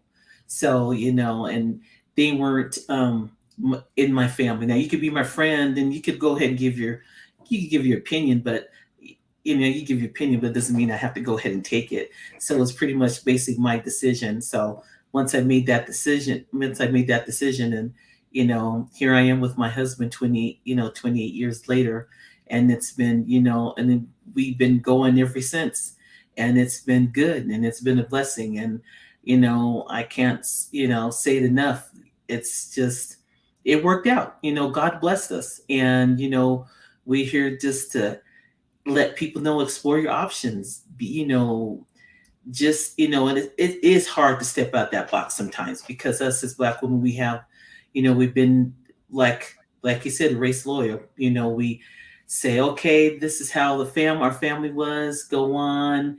Be careful when you step out of the box because you always have somebody always constantly saying something about it. But yet, when you're looking back, you see that person that's always talking or always in your ear hasn't done nothing, hasn't been there, hasn't took a step nowhere forward. And so you're looking at yourself like, am I going to listen to this person, or am I just going to go ahead and just take a step out and just go ahead and step out the box and just see what's out there. And so, and that's what you got to do. You just have to just take a deep breath and just step out the box and just see what it's all about. yeah. No, there's nothing wrong with that. Ain't No, nothing wrong with that at all. and you might find the love of your life. So That's nothing's right. wrong with that at all. Nope. Akita says, can you send out an invitation to European men? That would be awesome. Okay, European men, come on in. Well, hey, come join the channel. Come join the platform. European men, come on in. Yeah, there you go. There's the invitation. This channel, as it's growing, I'm seeing more men in here, and that's good to see. I see in my analytics where there's more men coming in. There's white men. There's some Asian in there. Some Hispanic guy. I'm seeing this. This is a good thing. This is positive because when I started, it was predominantly Black women, and but it's growing. We're getting other groups of people in there, Mhm. and So, and I'm sorry, somebody had a question about how old are your kids? okay, where was July? that? July. Okay, was it? Make sure you put it in caps. I might even miss it in caps. Um. Uh. I don't. Oh, okay. Here it is. How old are your kids? I'm kind of new. Okay, our kids are up there. Our oldest is what, 26? She has 2 daughters. She's married. She has a master's degree. Her husband's in the Air Force. They're very successful. They got married at 20, and we were, yeah. But hey, it worked out. It's been a blessing. They've been married what, 6 years now? So I Yes. mean, they're doing very well. So our oldest daughter is 26. Our son is 23, Yep. or 24. He will be 24. Oh yeah, That's he it. will be 24 in December. Yeah, he'll be Mhm. 24 in December. He's Yeah. like 2 days. His birthday's 2 days after mine, which is pretty Yeah. awesome. Father and son birthday parties, you know. But yeah, he's 24, and our youngest is 20. And well, our son's in the army right now. He's serving in Korea. Our youngest daughter is 20 years old. She'll be 21 in November, so here around the corner. And she's going to the University of New Mexico. She's doing her school thing. All our kids got college. Our oldest has got a master's degree. She's been on the dean's list since.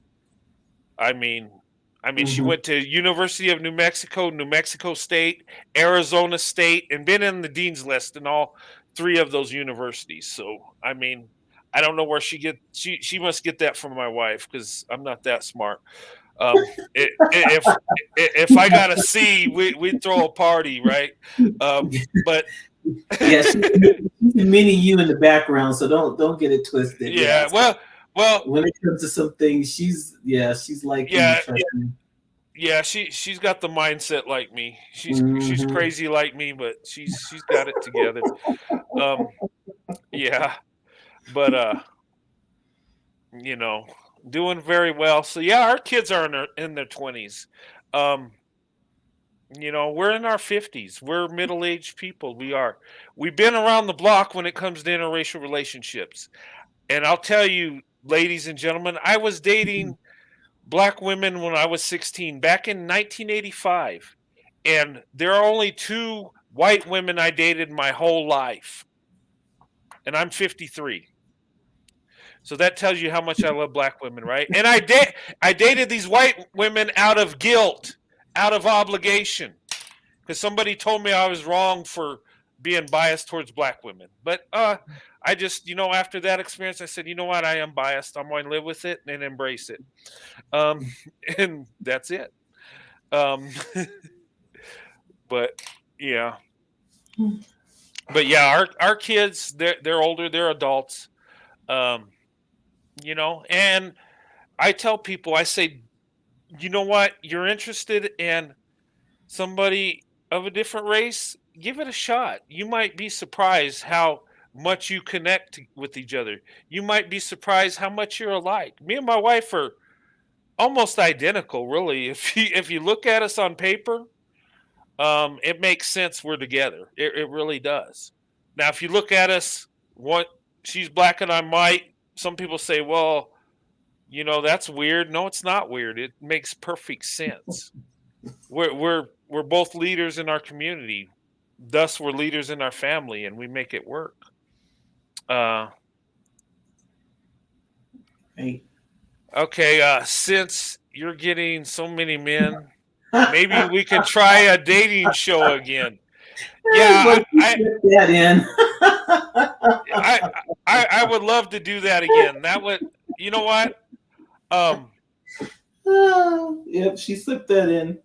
But these guys need to be more than shadow watchers, more than just commenting here and there. They need to get in on the panel, and and guys, look, there's plenty of awesome, beautiful black women that watch this platform, and a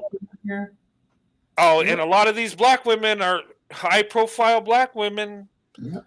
There's some of these ladies that are lawyers. Some are in the doctors in the medical field.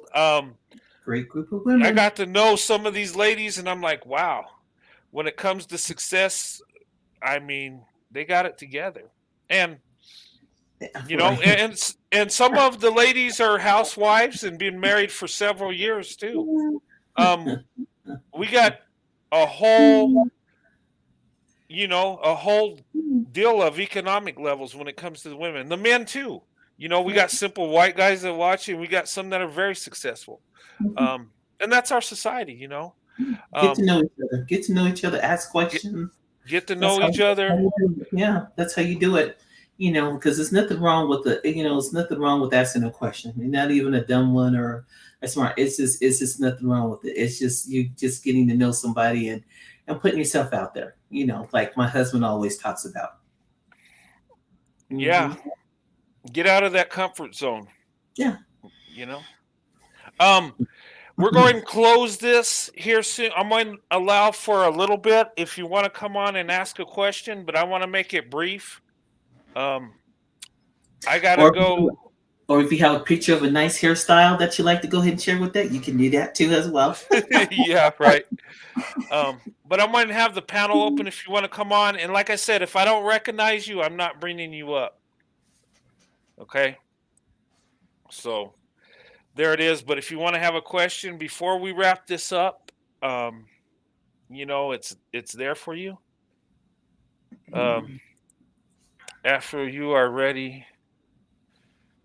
Are you ready for white male leadership? Okay. He just said the swirling bachelor, the swirling bachelorette. Okay, and I would say, where did I put the link? Oh, okay.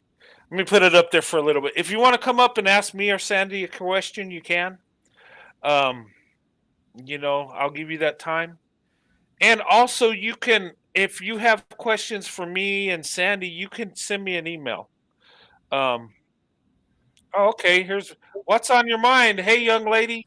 Hey, hi. It's nice to meet you, Sandy. I always see you on there. Yeah. I wanted to say that yarn locks is another one. It's made, it's a new style that a lot of the younger generation are trying out. And I tried it out and actually came out pretty good. It's an easy hairstyle too. It's another good, easy, protective hairstyle. And it's for people like who don't know how to braid, like actual braid, like weave or braid, like box braids. It's a very easy hairstyle, and I've been doing it. I did it for the first time, and it actually came out really good. Oh, nice. So yeah. I was surprised. Right, yeah, because everybody, it's just different. It'd be surprised when I go on YouTube or because I think I linked into like different hairstyles, so everything on my phone. So anything that's with a hairstyle that comes up, I'm always, I've seen even like because they have a lot of YouTube tutorials, and that's where I got the style from, a YouTube tutorial. And then there's butterfly locks. Yes. There's just those are really nice. I really like those. I really want to try those out. Butterfly locks. Yeah. So I've been debating. I'm with you on that. Yeah. Yeah. And then there's sister locks. They're like really mini locks in your hair. They're called sister locks. Those ones. I've been like checking out because I noticed that I look better with having locks in my hair than I do with like weaves and stuff. Right. Yeah, it's like do the styles that you think is right for your facial feature. Because I can't, like, if I did a pixie, I did a Jerry curl pixie bob before, and oh god, it was horrible.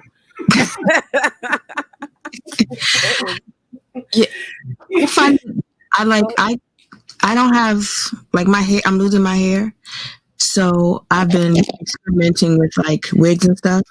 And I found that when I got the wig with the locks, I got a lot. Everybody was like, "Oh, those look so much. Those look so good on you." And it's just like, yeah, it feels like I feel like for some reason I feel like I'm in my natural state when I have that wig on.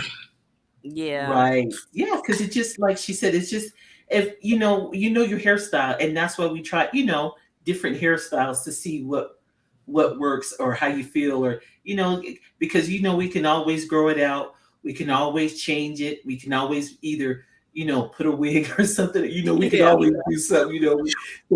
So we got options to go ahead and work out if it didn't work or if it did, if it didn't work out. So we always have the option, which is always nice.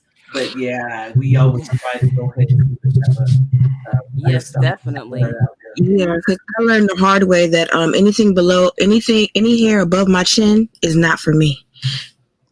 Yeah. And that's it. Pretty much everything that goes below, right? Yeah, because I stopped using because I know with the perms, I stopped with the perms because I just heard too much stuff about perms. I mean, I don't know. Other people say, well, it's not like what you think it is, but I just don't want perms anymore because I don't know how to maintain them very well. So I do better with just my natural hair rather than perms. I just can't with perms. It's a lot of extra maintenance, and I'm real lazy. I just want to get up and go. Right.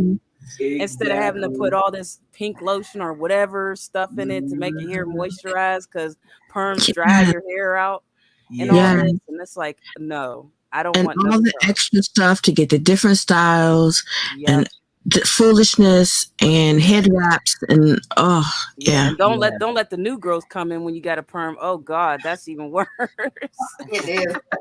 I mean, and you're right too, and you're right in what you say about the perms, because the perms I did, and my daughter was like, because my daughter, our youngest, she's really into hair, taking care of your hair, and she tries all these different shampoos, creams, and everything to go ahead and see what works. And she's like, "Mom, you need to stop perming your hair," because I would always perm my hair, pull it back in a ponytail, put it back, pull it in a ponytail, and I would just put a ponytail into it. Well, as I was doing that, the comb on the ponytail, every time I dig into it, it was my hair, like after Angelique was talking, so my hair was coming out. Yeah, it was pulling. It was pulling it. Yep, and I had it so bad to where there was a bald spot in my back in the middle of my head after. So I said, no more perms, no more perms. And then I've been perm free for 6-7 years, and it's been great. Right. And now I feel more comfortable in my natural hair because, of course, in school, back then, it was the thing, wear a perm. They get a perm. Oh, you get a perm, you get a perm. But nowadays, I'm so glad for this generation of kids and this generation of people. You can wear your natural hair now. It's it's okay to do it. It wasn't much okay if you wore it to school because they had so many rules about hair. Yeah, and locks were a no. Definitely a no with the locks. Yep. They didn't know how to handle that. They didn't know how to handle that hairstyle when they looked at you, so they didn't know whether. It's not your hair, technically. This is mine. So regardless of, but I think somebody was saying something about now that some white people that do dreadlocks or locks now, nobody says anything, or we were talking about the Bo Derek. My husband's talking about the Bo Derek when. I mean, I've seen white guys with cornrows. I said no. And as much product as they have to put in their hair to maintain that, it's not even funny. There's this lady we work with that's dating this white guy, and he wears cornrows, and we're like, oh my goodness, it just looks so silly. I've seen white men do it. Walk away. Huh? Gotta shake your head and walk away. Yeah, it almost reminds me of that guy I did that on one of my lives at TikTok. That he was talking like he was black as a white guy, and he was injecting himself. You remember that he had braids in, and he was saying, "Well, when a black man gets with a white woman, it's okay because we're taking their but the other way around." And he's a white guy saying this, and it was like an interview from Vlad. He was like, "Okay, but wait a minute, it's still a biracial child. It's."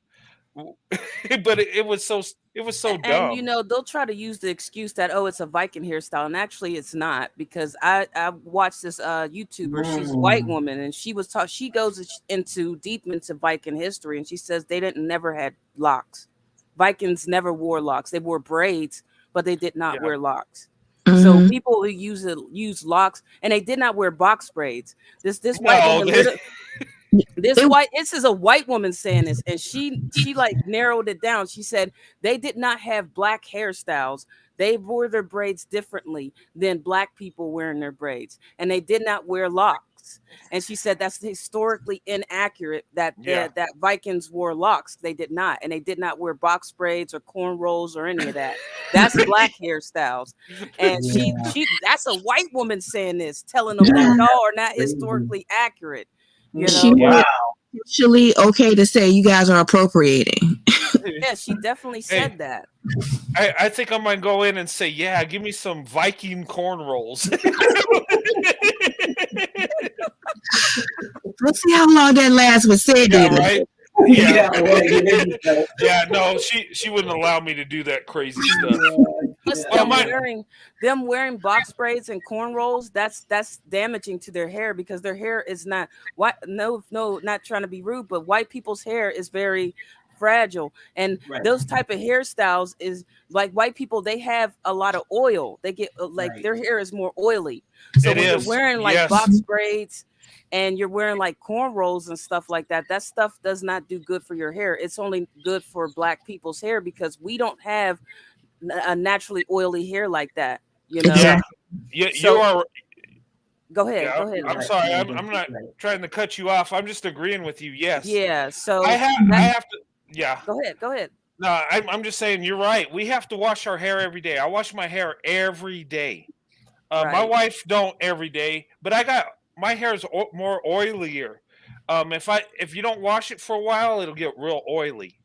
Right. And but we have to wash our hair quite often because of that. And it's a different hair structure. Yeah. I remember when they were pushing the narrative that, black people need to wash their hair all the time, but it's just like, no, black people's hair is more dry and we don't necessarily need to wash our hair every day. We have more problems with keeping our hair moist than we do with it being oily. And it's just like it's different hairstyles are in different cultures for a reason. Right. And just because you like it don't mean you should do it. Right. Yeah, right. And I was told that our hair follicles is because our hair follicles are like, because of our hair so curly, that the oil does not go up like white people's hair. It doesn't do that.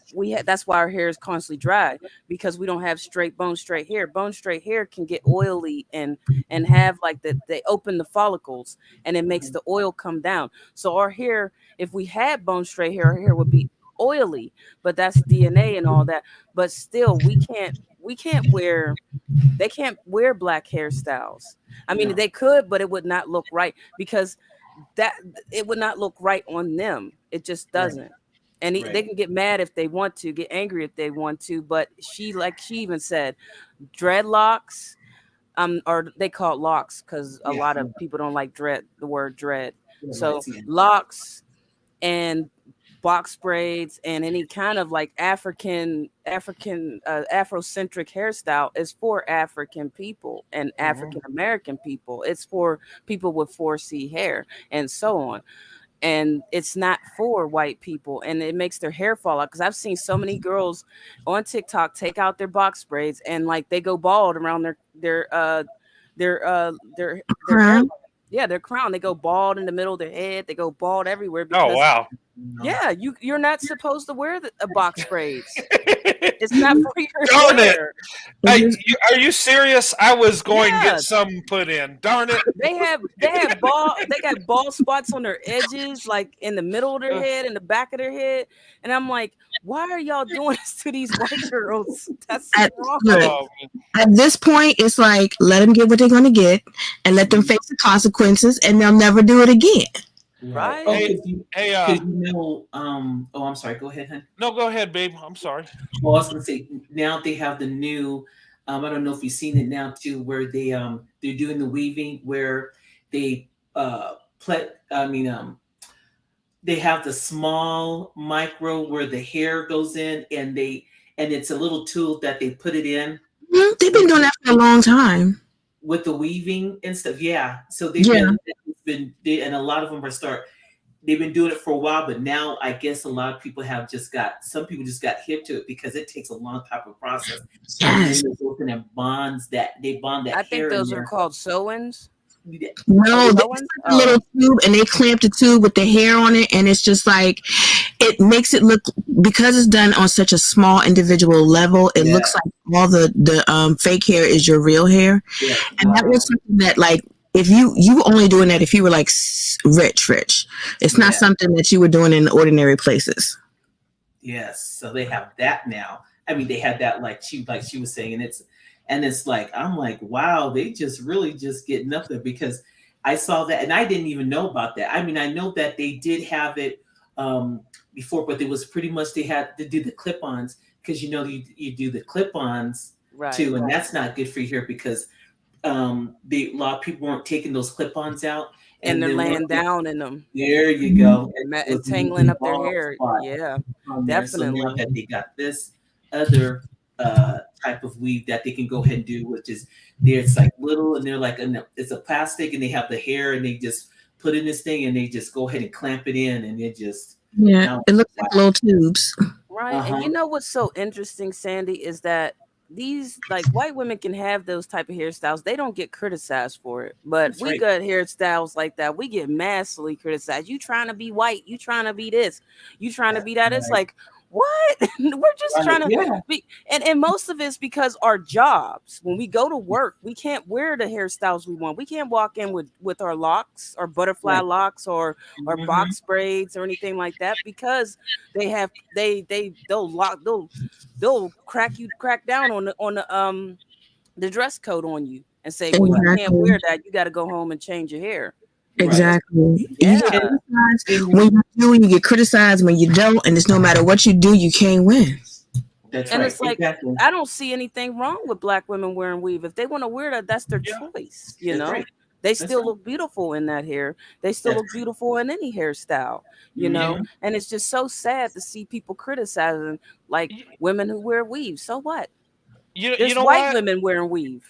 Look, you let me wear. I wear different wigs, and I can't guarantee that the same day that if you see me on a different day that I won't be looking something different. Because I think I went to church, and every week I went in a different hairstyle, and because we were wearing a mask, the pastor was like, "Who are you?" It's like, who I was every week, right? Hey. You know what's amazing? Speaking of weave, I watch YouTube and stuff, and some of these guys get so upset with black women with weaves. I'm like, what's the deal? Who really cares? Okay, so she's sewn hair in.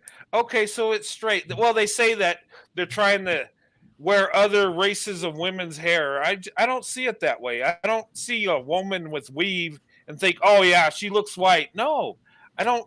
I don't know. Maybe, and why would you be worried about a woman's hair? I mean, my wife, she's wearing different style of hair. She's wearing braids, weaves, afro, the jerry curl, every hairstyle you can think of. The jerry curl. If you seen Coming to America when they were sitting on that couch and all that jerry curl and saturated the couch. Plastic bag for days too. You know what though? What most people don't realize is that if you would just let black women be black women and do what we do, none of us would ever have what is considered to be a white girl hairstyle.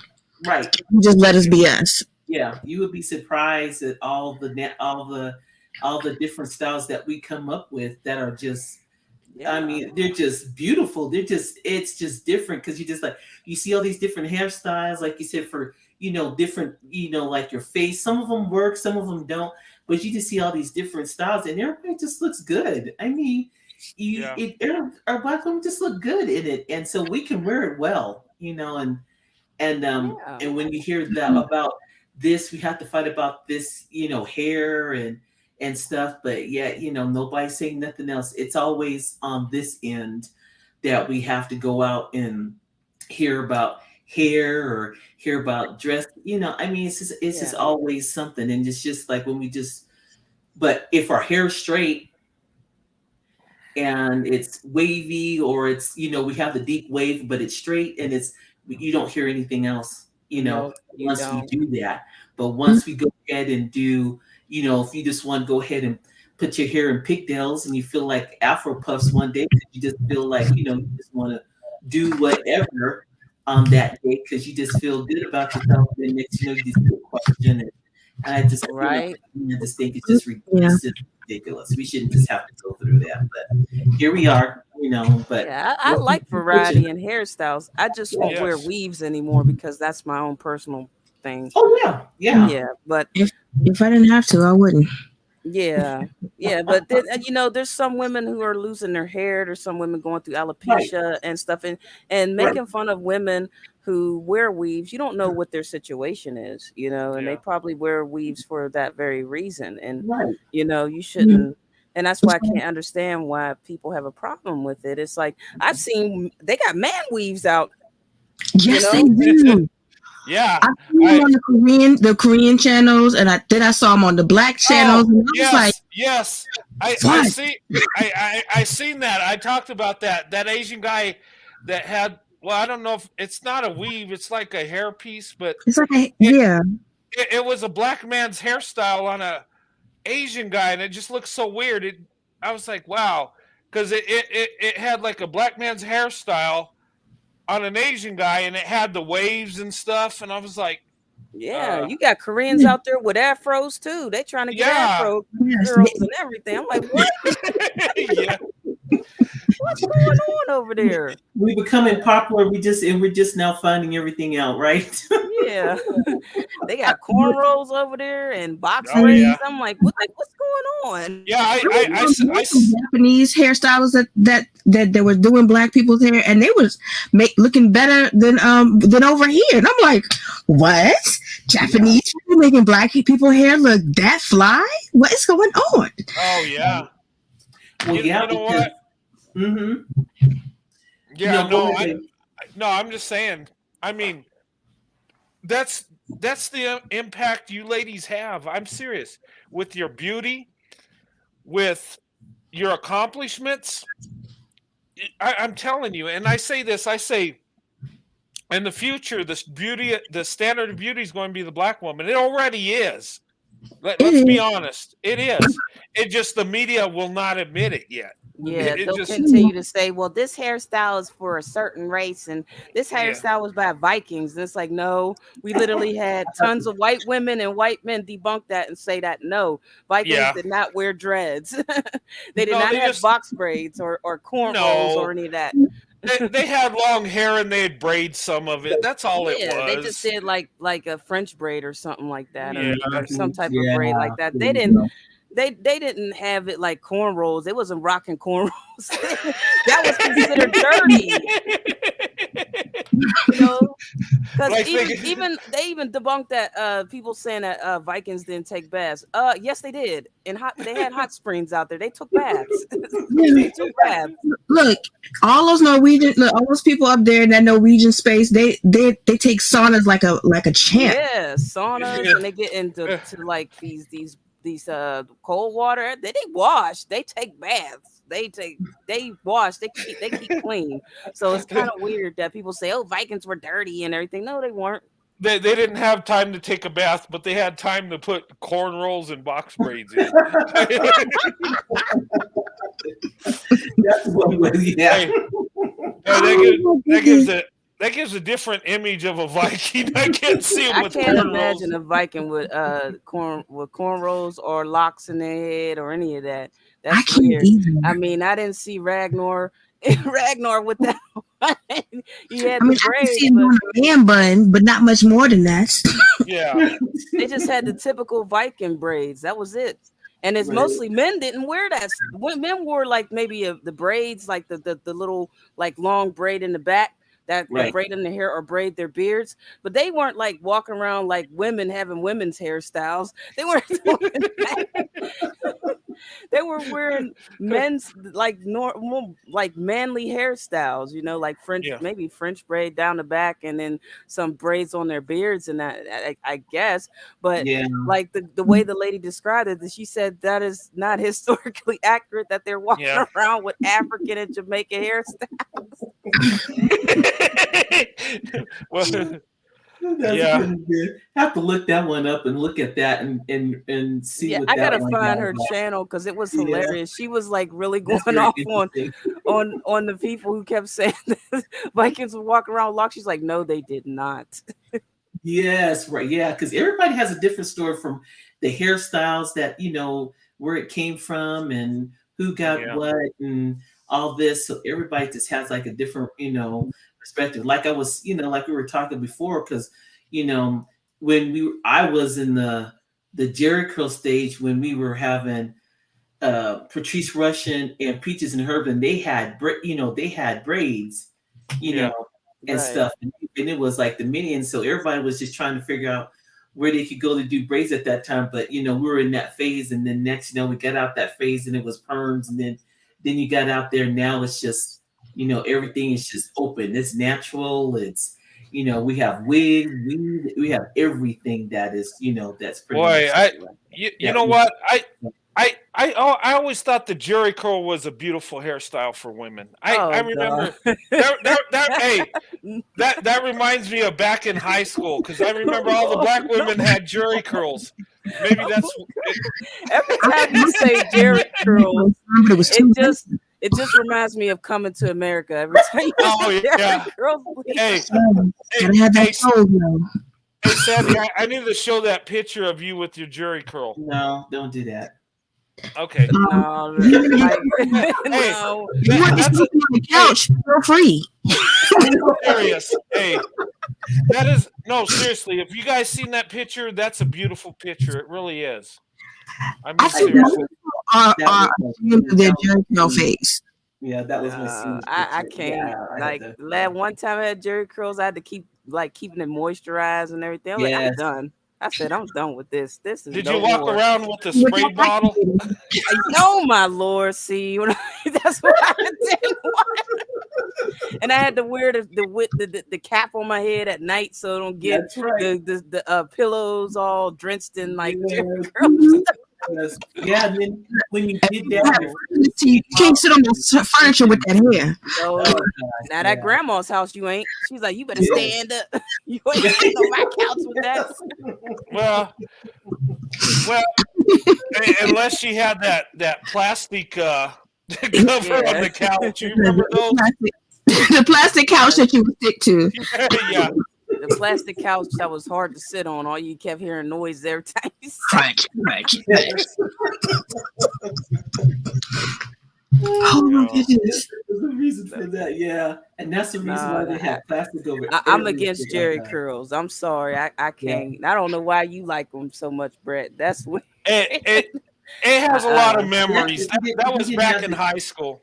Yeah, that was the 80s. Yeah. Memories and your pictures, and don't share the pictures with nobody. Imagine Brett with a Jerry curl. That would have been funny. Oh no, I never had a Jerry curl. I'll show you guys some pictures of me in high school. The Bob Ross hairstyle, the Bob Ross afro. I think that's the the Bob Ross. Hey, Bob Ross was the man. I tell you what. He was. He really was. I mean, that guy was retired military. He's retired Air Force. You know that? Yeah. Yeah. He's a good painter too, and he always helped. Man, he was like the best painter. He teach you all the tips and tricks on painting. That was so long ago. I remember as a little kid watching him on his paint shows. It's like those. It was like soothing because his voice is so monotone, and then he's like, "You're little happy trees," and you can just zone out listening to Bob Ross.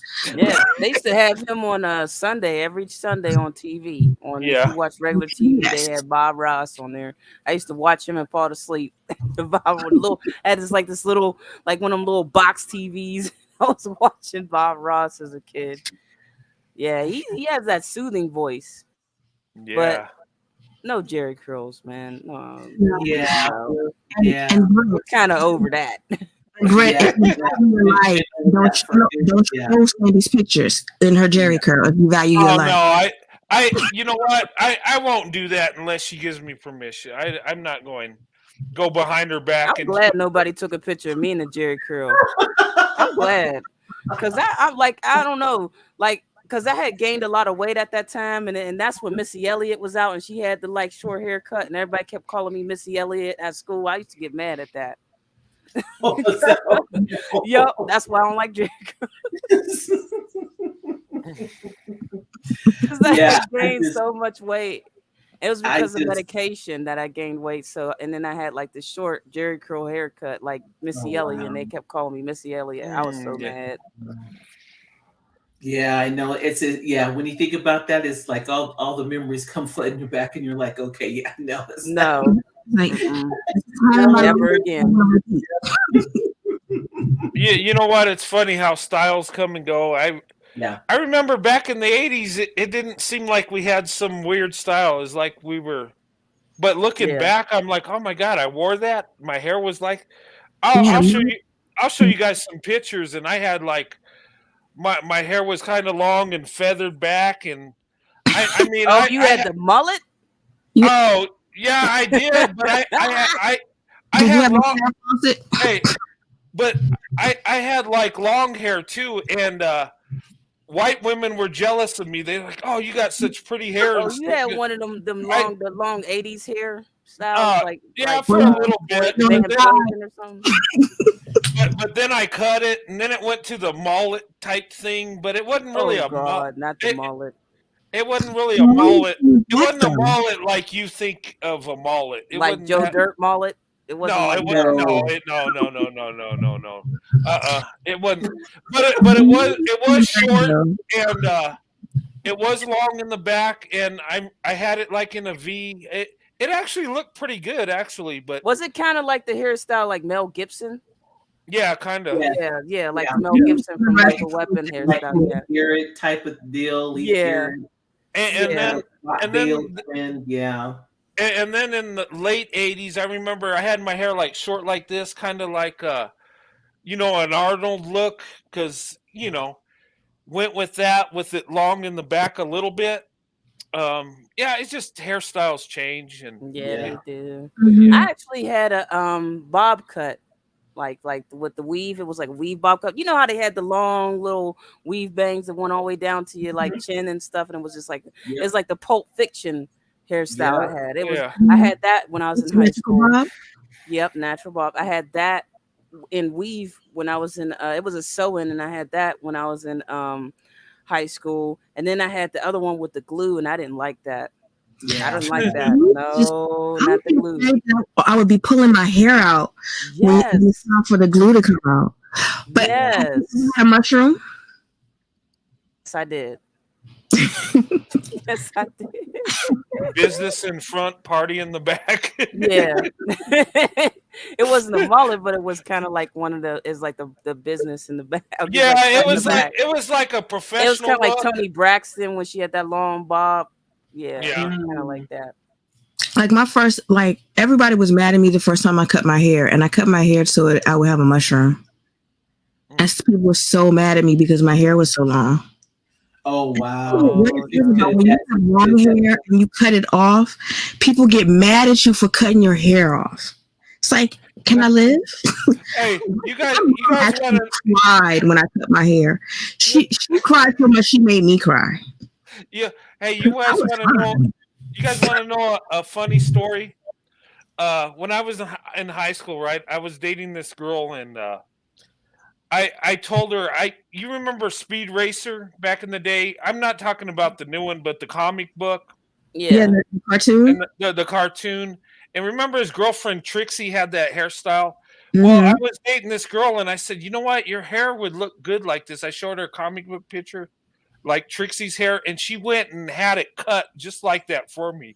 And that actually looked really nice. It was like the bob cut and long around. it actually Yeah, looked that's pretty kind good. of what the hairstyle I had was. Yeah. It was cut in the back, but it was like long in the like around the side bangs and all that Yes. in the front. Yeah. And black women that wore that hairstyle looked really beautiful. I thought. I thought that was a nice Yeah, I hairstyle. got compliments when I had my hair done like that. Was about Yeah. 16 when I got my hair done like that. That was the first time I ever got my hair done at a salon. Was when I was I, like 16. Because my a lot mom was, of people look good in a huh? bob. A lot of people look good in a bob. Yeah. Yeah. Yeah. Especially if you have a long face and a very narrow chin. That's Hmm. what I have. I have a very narrow chin and I have like a long face. So it's like, it looks nice on me. Like the first time I got my hair cut into an asymmetrical bob, you couldn't tell me nothing. So my hair, I had my hair dyed auburn. I had my asymmetrical bob. I thought I was the bee's knees. You couldn't tell me Especially nothing. if you got the salt and pepper hairstyle, man. That's what I was just about to Yep. say. Yeah, because Salt and Oh, pepper salt and hairstyle. pepper came in. Yeah, Yeah, when that it's was shaved on the side and the rest laying on the other side. Yep. that's right. Yep. oh, the They 80s. bringing that back. That's coming back. That's been coming back a lot. The side shave and the side shave and the Yeah. rest on the long. Yeah, that's that was the I called it the salt and pepper hairstyle. Yeah. Yeah. There's a lot of hairstyles that we were doing back in the day that were very popular that are now just, making their way back now. Yeah, the Afro puffs are coming back. The Yeah. Afro puffs, the Afros are coming back. Mhm. You know, the bobs are coming back. A lot of Yeah. girls wear them, the bobs, and then they got the bobs that are like kind of curly, the curly like side cut Mhm. bob thing Mhm. that's going on. They got that coming back, and then the finger waves. I haven't seen those yet, but I think they're slowly coming back. They're slowly coming I back too. I Yeah. remember in the 90s, women The were wearing blonde those. hair on men have not left. The Cisco hairstyle. I'm so like, what the heck? Blonde hair on men. What Yeah, is black that? men with the Cisco hairstyle. It's black Oh, men wearing blonde That's hair. the senior. I want to see that. Kanye You know what? West had that hairstyle and he had blue Yeah, he did. contacts. He Oh he yeah, looked that's weird. right. He looked scary. Yeah, Kanye that's by right. himself is scary. But ladies, I want to ask you a question. When you knew you were going to the hairdresser, did you ever get the magazines and just be looking through all the hairstyles to see what you're going to try? Yep. Yes, Oh yeah, definitely. yeah. Definitely did that. Hey, Sandy, you remember? I think we still do that because we look at. She said, "Well, I'm gonna get my hair done. What do you think about this hairstyle?" And you look through Braids magazine, the different hairstyles and stuff. Yep. Braids, Yeah, looks. Yeah, they had Yep, books braided. for Yep, everything. the weave hairstyles and yeah, everything, and the braid hairstyles and everything. I And love the hair books. Those were my favorite to look at. yeah. but Yes. it's funny to me that you have to be careful about who you let do your hair. Right. Oh yeah, Like I didn't realize that getting a perm and putting color in your hair was a bad thing. Oh Mhm. yes, I had a hairdresser that would do that.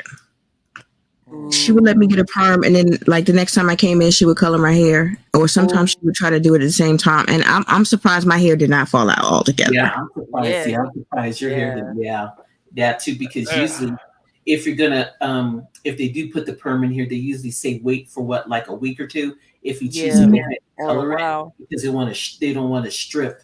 And Or then I usually don't get if I color my hair, I don't get a perm at all. At all. I But just let the color go in. Because I've had red hair before. I thought I was cool when I was a teenager, but I was like, now I look at it, I'm like, oh my Lord. My mom still got that picture. I'm like, oh Lord, I look terrible.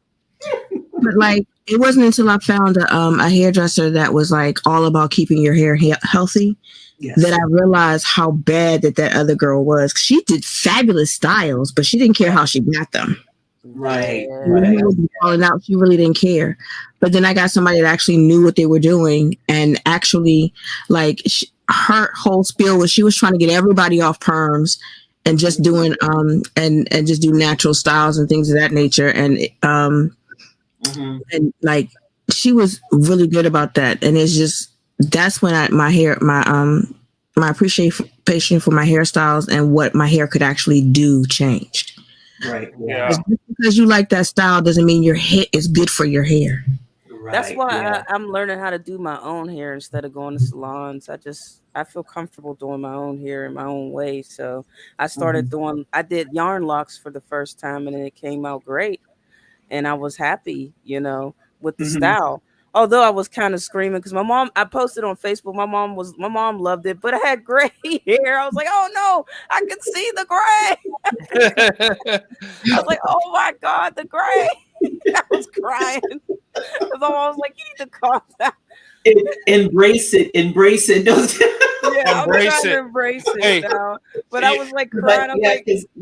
I hear you with the gray because it's gotta. It looks strange. I was like, oh my God, the gray. The gray is all around my face. I can't. It's like I don't have gray anywhere else except for around my face. Yeah, and like the thing with my family, we get gray hair in our 30s or early. Oh yes, you know what? Hey, same here. You see my gray coming in rapid now. And our kids are doomed. I told my wife Sandy because her hair was snow white. My dad's hair is snow white. It's gray. My dad had jet black hair when he was young. Now it's totally white. But gray is like the new color, though. A lot of people get their hair done I- gray, so I'm not all that sad. Yeah, that's true.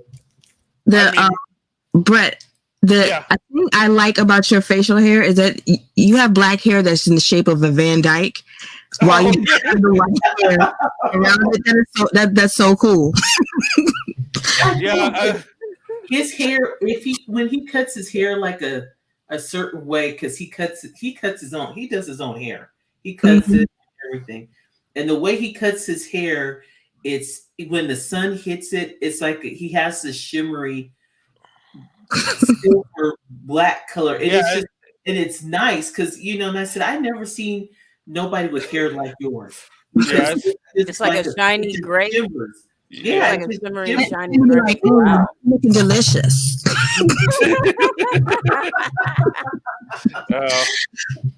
Yeah, but I cried when I got gray hair. I was like, oh my Lord. I didn't realize how to grade it because it was little bits of gray when I was 30. Then now I'm like 39 and it's like a lot of gray. And I looked at the picture, I was like, oh my God, no. She's like, you need to calm down. I know. I think we all get like that when we first see a student. It's like, are you serious? I'm because I wasn't really paying attention to my hair all like that. I would just leave it alone, let it do its own thing. But now I'm looking in the pops in your head. For everyone you pop to will grow back. I know, and I did that, and a lot of it grew back. I'm crying. I was like,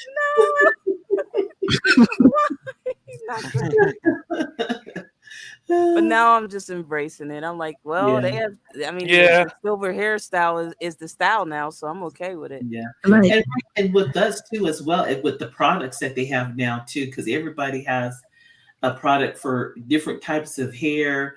You got products where you could call in and you tell them what type of hair you have, and they'll pretty much mix it up for you to go ahead and keep your hair healthy. And so coming from what we knew back then with with the heavy greases, because once we used to grease our scalp, we used to have that heavy grease that something on there that petroleum gel, that big heavy grease. Yeah, that heavy grease. Now you have all this type of different stuff that with organic or whatever that you hear. I usually use grease after conditioning my hair. Then I put the grease on. The grease locks the moisture in when you do that. When you wash your hair and then you put moisturizer in it, leave in a conditioner or something like that, and then you just put grease over it, it actually locks in and makes your hair a lot softer too. Yes, because when I noticed that when I use leave-in conditioner and grease, then that it stays moist a lot longer than sometimes if I just use the grease. And especially if you have braids too, or if you have it stays in your hair for a very long time, and it's really good for you to do that. I learned that from I watch a lot of YouTube tutorials of these young folks doing, and they find so many options and stuff, and I learned from them how to do that and how to lock the moisture in your hair. Because when I was young, I didn't really care for my hair. I didn't really do my hair. My mom did my hair most of the time. I didn't touch my hair. So I'm just learning how to do my own hair. And yes, I know it took a long time, but I'm starting learning to get comfortable with my natural hair because I knew about perms and all that. but I got tired of that, and I want my natural hair. So now I'm getting used to my natural hair. Years later, and it's great. It's better. I like my hair, my natural hair, more than I like perms and all that. Yeah, pretty much. I think a lot of people are starting to get away from perms because now we seeing what the damage that they cause. Because if you done like a chemical burns, there you go. Yeah, and I've heard that it might be associated with cancer too. I got a really be bad chemical associated burn with in the back of my head from a perm. Yeah. And ultimately, like, I used to have my grade of hair changed with getting perms. And I never really needed to have one, but somebody talked me into getting a perm, and it was just like, oh yeah, it's easy to keep my hair straight, but it's not worth it in the long run. Yeah, because I had naturally curly hair, and now my hair barely waves up. Yeah, so because it's pretty much like the damage that it does, and it takes a while because if you've done perms for so long, and it takes long for your texture to come back. There you go. That's right. And it comes back. It just doesn't come back all the way. No, it actually thins your hair out too, because my hair got thin. That one term I did like years ago, it actually thinned out my hair. My hair's been really thin, and it was like scary for me. I'm like, oh my God, what's going on with my hair? Right. I think most of it has to do with age, but a good majority of it has to do for perms and putting chemicals in my hair for so many years. It can affect your hair. Right. And so that's why it's so important now that we know what's going in, and we have so many resources that we can look and do and help, get our hair back in the natural state. It's just a lot, and you have all these resources there. My daughter, like I said, her bathroom, looking under her the bathroom cabinet. I mean, we got shampoo, we got gel, we got conditioner, we got hot oil treatment, oil treatment. We got Carol's daughter. We got all this, And oil is better when you got braids to put it in braids. I don't really do oil when I have my hair loose because it'll just the wrap will just suck up all the oil, and it'll make your hair dry again. So it's better to put oil in your hair when you got braids. I only do oil when I'm giving myself a hot oil treatment. That's right. Exactly. If you have braids or something. Yeah, because when I did color my hair, I figured out in order for because it would take forever for the color to lift. So once I started doing a hot oil treatment, my hair would lift just like that. But if I didn't do a hot oil treatment, it would take 8 hours for my color to lift. Right. Yeah, definitely. I also wanted to say that there were people attacking Eve about her hairstyle because she was talking about it on The View of how her husband, who she's married to, he was kind of surprised that she wore weaves. That was not her natural hair. So when he saw her with a shower cap on and it wasn't in the shower, he's like, "What are you doing?" And he just found out that she wore weaves, and it's like, he was surprised by that because he thought it was her natural hair. And then it was kind of sad to see people making fun of that on Instagram and everything, making fun of her. It's like, a lot of people were saying, "Oh yeah, a lot of Black women wear weaves," and it's like, no, not all of us do. Not all of us do. Yeah, some of us have a preference for it. Yeah, some people just want to do your hair, and it's easier to slap a wig on than it is to deal with it. Yeah, you know what? I'm amazed with some of these wigs, these front lace wigs. They are so good. I told my wife because they look so realistic. When she would do her hair, I seen women getting those front lace. I'm like, that looks so real. And they even got glueless wigs now. That look realistic. Yeah. So to help with your hair. One of them things, and I'm so intimidated because I'll look at the video on YouTube, and I'm just like, I want to, but I know I'm gonna mess it up, and so I want to do a lace front, but I'm so intimidated to do it.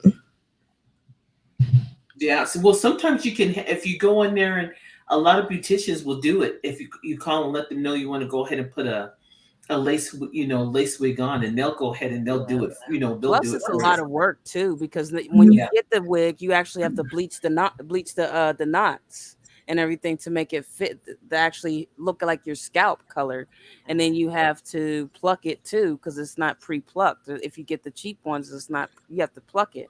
Mhm. But yeah, it takes a lot of work to do man. wigs. Wigs take a lot of a lot of work, especially if you get it not plugged, and then it's the knots, and then you got to get the right hair, the right wig cap to so it looks like your scalp. It's a lot of work. And when I watch these YouTube videos, I see how amazing some of these young women are. These women are, and they're doing these wigs, and they look great. They look realistic to me. They make me tired just looking at it. Like the picture that I have, that's a lace front. Yeah. Oh, it is. Oh, it looks realistic. I just cut the lace off and put it on, and I was like, oh, okay. Yeah, that's cute. But I didn't do any of the extra stuff. Well, it all depends on how realistic do you want it to look, I don't care as long as it's hair. Well, and what do they say that lace front with the baby hair? Will they have? Yeah. Oh my goodness. There's so many different hairstyles, but like when I did get a wigs back then, I plucked them and then I bleached the knots and everything like that, and I tried to get the right wig cap to go on, and it looked nice. They even have ones like kind of what you had. I think it was like a hairband with weave. Mm-hmm. It's like one of those. They have those, and those look kind of realistic too, because they're really going out on all these different types of wigs. They're looking very realistic. I seen one on YouTube. They had some braided wigs. Yes. Oh yeah. And those look real. Yeah. I got one, but I had one with a headband. Oh, did you? That's nice. It was a bob, and everybody was like, "That's so cute. Where do you get your hair done?" I was like, "The Chinese store." because you did not. I burnt the edges so it wouldn't come undone, and it looked like I had got my hair braided. Wow. So that is crazy. There you go. Well, at least you weren't lying, right? Chinese. Chinese. I will never. The thing about it is, I can wear contacts. I will wear weave, but I will never lie about it. So it's like, are those eyes? Yes, I did. I paid for them. Yes. It's like it's my hair. I bought it. Yes. Yeah, it is yours. Yeah, if you bought it, it's yours. I paid for it. It's mine. Right. I'm not going to tell you my secret store, so no, I'm not. You have to find it on your own.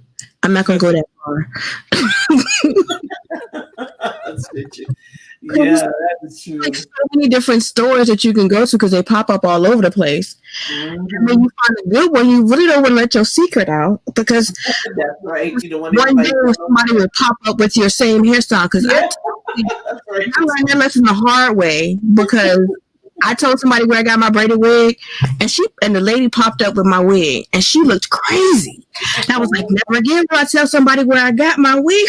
Don't be telling them that. They'll go get it. Oh Lord. Yeah, and you know what also, just like when you're dating and stuff, and you see these dating apps, and then these guys have this like, oh well, I want you to have natural hair, and it's like when you do have natural hair, they're like, ugh, I didn't say that. I was like, you don't know what natural hair is. You don't know what you want. Yeah. I think it's just a thing to say that. Yeah. I think it's the thing to just make fun of women with wigs and lace fronts and stuff. That's pretty much what they're doing.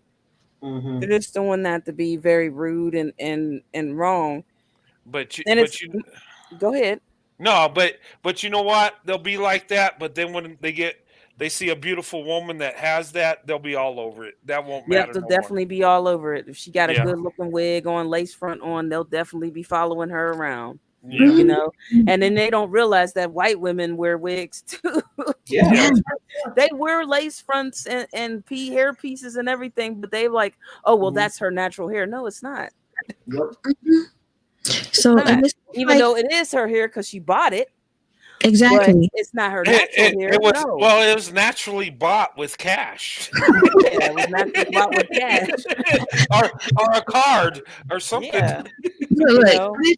and if you Natural- like variety, look, you can't. My other reasoning is like, you have no reason to cheat on me because I can definitely give you a different woman every other day with a different look and a different accent. So you got twice the variety. You remember that song that Maya did, where she was changing in all them different clothes and stuff, and she was in all them different outfits. It's like, it's not that you don't have variety because I can give you variety. That's not different types of, let me get the blonde wig today, and then the pink one the next day, and the blue one. Shoot, we get the blue bob, and then we get the wavy in pink, and then we just, Right. Yeah. We just today, or we can be Puerto Rican tomorrow. we can be Brazilian the next day. I know, just put on a little accent and different wig, and you got a different woman, and you ain't got no complaints. Right? Ain't no need to cheat. But the thing about it is that, Here's the thing. This might make sense. Dear Brave, I seen the comment. I think they bash the wigs because they're afraid they'll have to pay for it. But they don't know natural hair costs more. Ain't that the truth? Natural hair costs more because you gotta maintain it every day, especially if you have like really dry hair. Because my hair is like extremely dry, I have to keep it moisturized, and that's why I had to find protective hairstyles so that I can keep my hair moisturized. Because having it in just like my hair out regularly, it just dries up so fast. It gets dry and brittle. So having it in, these protective hairstyles keep it moisturized for me. Right. And it's very expensive having your hair out and just like not being able, because there's certain women that can moisturize their hair real quick and their hair stays moisturized throughout the week. Mine will get dry within the next day. That's just how it is. My hair is like severely dry all the time, and it only stays moisturized when it's in braids. Like if I try to wear my hair out, it'll dry out. But if I put cornrows or whatever, or what cornrows I can put in, it'll stay moist. Yep. Yeah, because I know when I do that, like you said, I put oil in when I have my braids, and then once I'm like, did it dry out? Or because once I take my braids out, I feel the moisture in the braids because it's still there, and it's just like it's just like right there because it sucks, it sucks it up, and it's just there, and you can tell because it's and I said no because I should know. Because it's not itchy a lot. Because when you have, sometimes you get depending on what hair you get too when you do your braids. Because if you get that cheap synthetic hair when you do your braids, sometimes your head just still be itching. It doesn't matter how much moisturizer you put in there. Yeah, my hair was like that when I first did my locks, and it was just like itching. I was like, Lord Jesus, somebody! I cried and ran to the grease and back with the grease. I was like, oh my God! I had to cut my fingernails because I was like scratching my scalp real bad. I'm like, oh my Lord.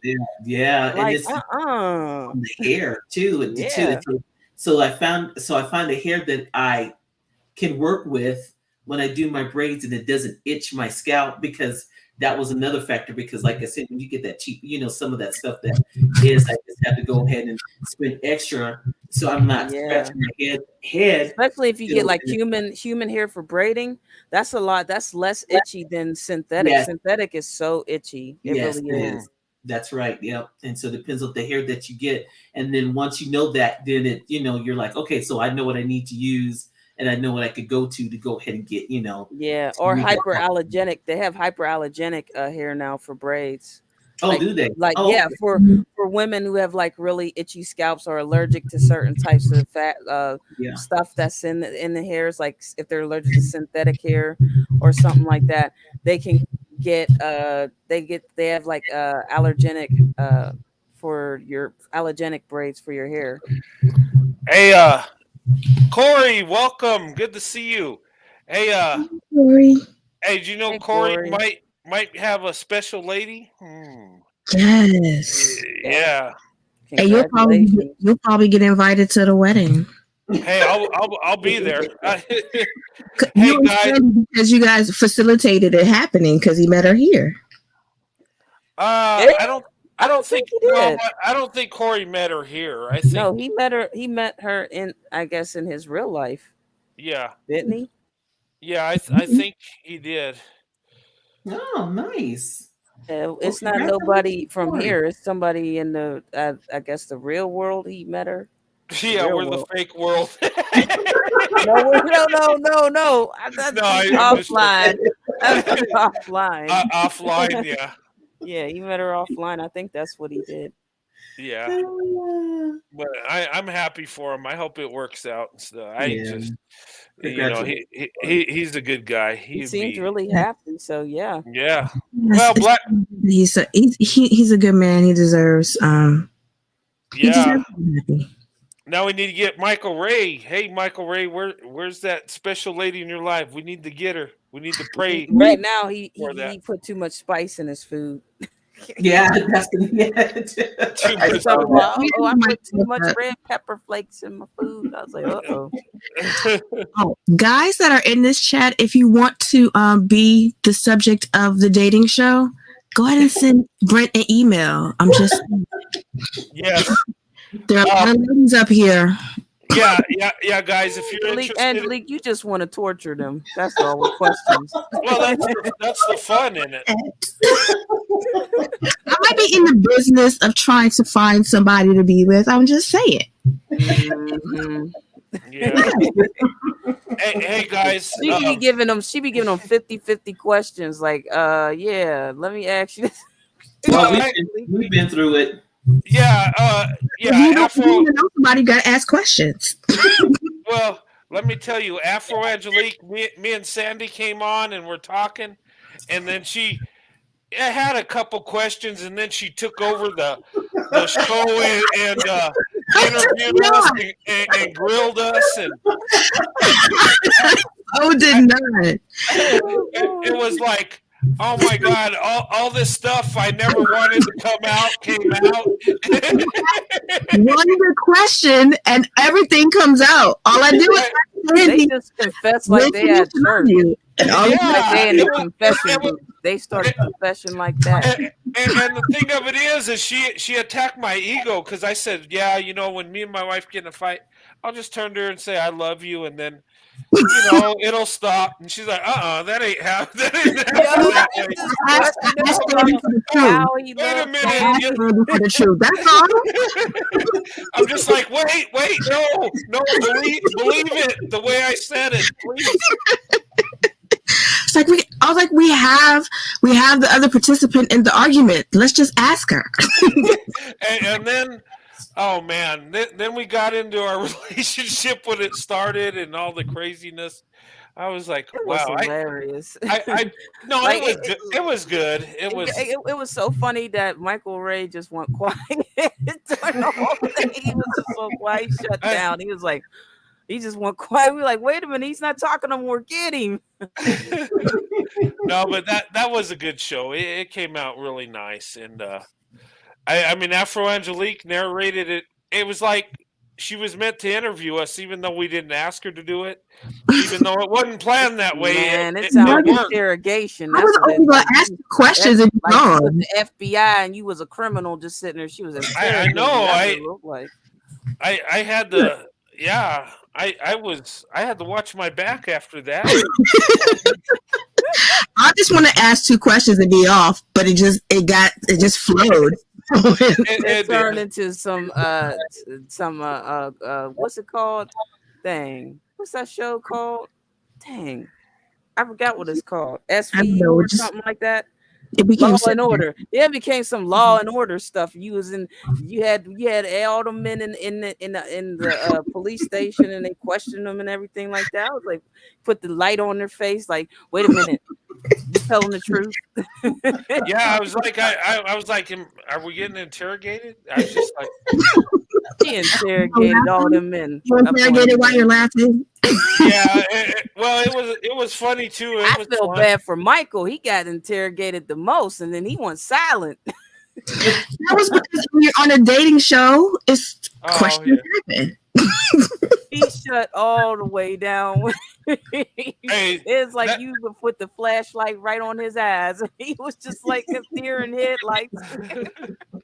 You know what? That was a good dating show too. It was like the questions were great. I mean, gosh, and then Corey sent me a list, and I was like, oh man, these are really good. I was like, but it was fun. I want to do one. And I tell the guys, hey, send me an email if you're interested in doing a dating show. It'll be an avatar dating show. I'm not going with the trolls and all that crap. Yeah. I'm just going to have avatars. But what we can do too is have a private dating show where no one sees us. We're in a private Zoom. Yeah. And you guys can actually talk to each other and see what each other looks like without, the troll saying, yeah, look at her chin, look at his nose, look at the stupidity without people them do. being disrespectful. Most of them are just young folks on there doing that type of stuff. Yeah. And then some of them are older too, which are immature older folks. But yeah, it's better to do that in private. That one. If you want a serious one, it'd be a private one. But just to have fun, we can have avatars and ask questions and laugh and joke about it. I'll wait for Angelique's interrogation. I'm gonna laugh because I know she's gonna get him. It's gonna be like some Law and Order. It's gonna be some Law. Angelique, everybody's gonna be like, Angelique gonna be on the other one. Hey, Afro Angelique, I do not interrogate people. I just ask questions, and they tell on themselves. It's not my fault. yeah. That's what attorneys do too. Yeah, that's exactly what attorneys do. Yeah, are you going to law school? You probably should. Yeah. I'm just saying. Get them confessing in seconds. They confess in like 10 seconds.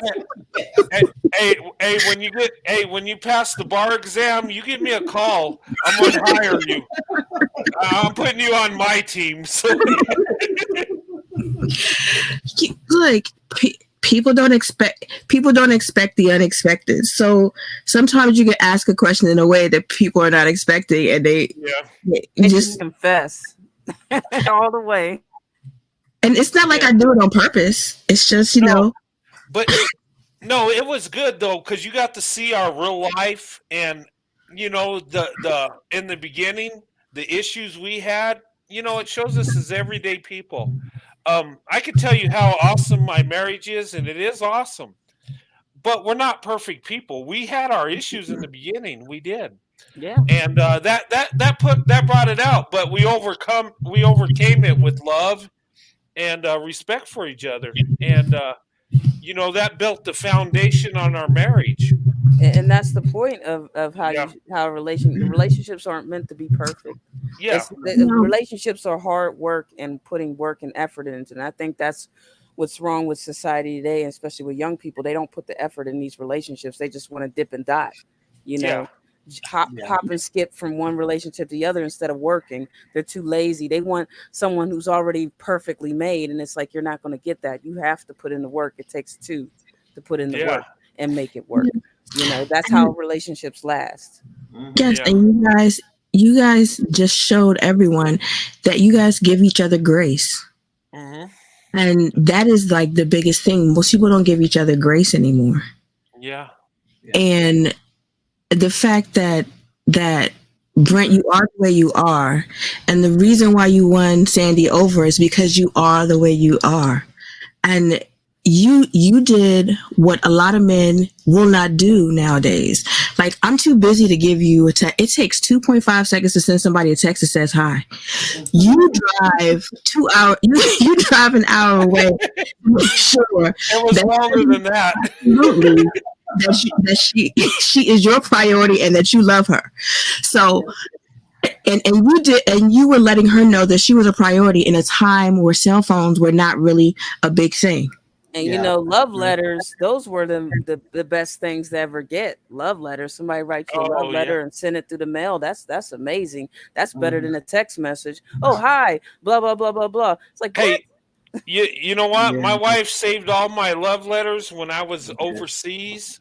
Oh. Yeah, she still got them. And she let our daughters read them and our son, and our daughters were getting emotional and and then our son was like, "Oh yeah, that's nice, Mom. Okay." Yeah, I want to go back to that. But it was like, it's crazy. It's like our history. When my grandfather passed, he had letters like my great grandmother when she came out west out to New Mexico. And she had like love letters from my great grandfather, and they saved them through the years. And there's postcards and there's letters, and that's family history. And we save those letters because when we pass on and generations down the road, our children will read those letters and say, "Hey, those were my great grandparents, and he was in the army, and she was." At home, and they had 3 kids, and wow, they got through this. And this was when, there was actually people that had a problem with black and white people being together or whatever. That's history. That's family history. And we, in the family setting, we should embrace that because that's love. That's I think people should go back to that, sending love letters, back and forth. How awesome would it be to get a letter from somebody in the mail versus bill, advertisement, bill? yeah, right. And I just went and it took me about a week to find the perfect card, but I found the best card I could find, and then I put some of my cologne on it and sent it to my sweetheart. So nice. That's so sweet. You're so romantical, Corey. He's got that Batman voice. Well, I got it planned out. By the time the card arrives, I'm going to order flowers and send it to her so she gets them at the same time or pretty close to it. Yeah. And then I sent her that letter with her beautiful looking facial expression in the moonlight, and I cooked her up some. No, I'm just. It's funny you talk about the moonlight. There's a spot in my book you're going to get a kick out of that. Oh, nice. The moonlight off the Oregon coast as her. You tell me he did not write you poems, Sandy. That's like that.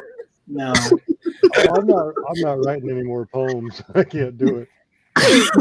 Nah, I don't know about Brett making poems. Sandy gonna be like, "Oh Lord, just get the eraser, please. Get the eraser."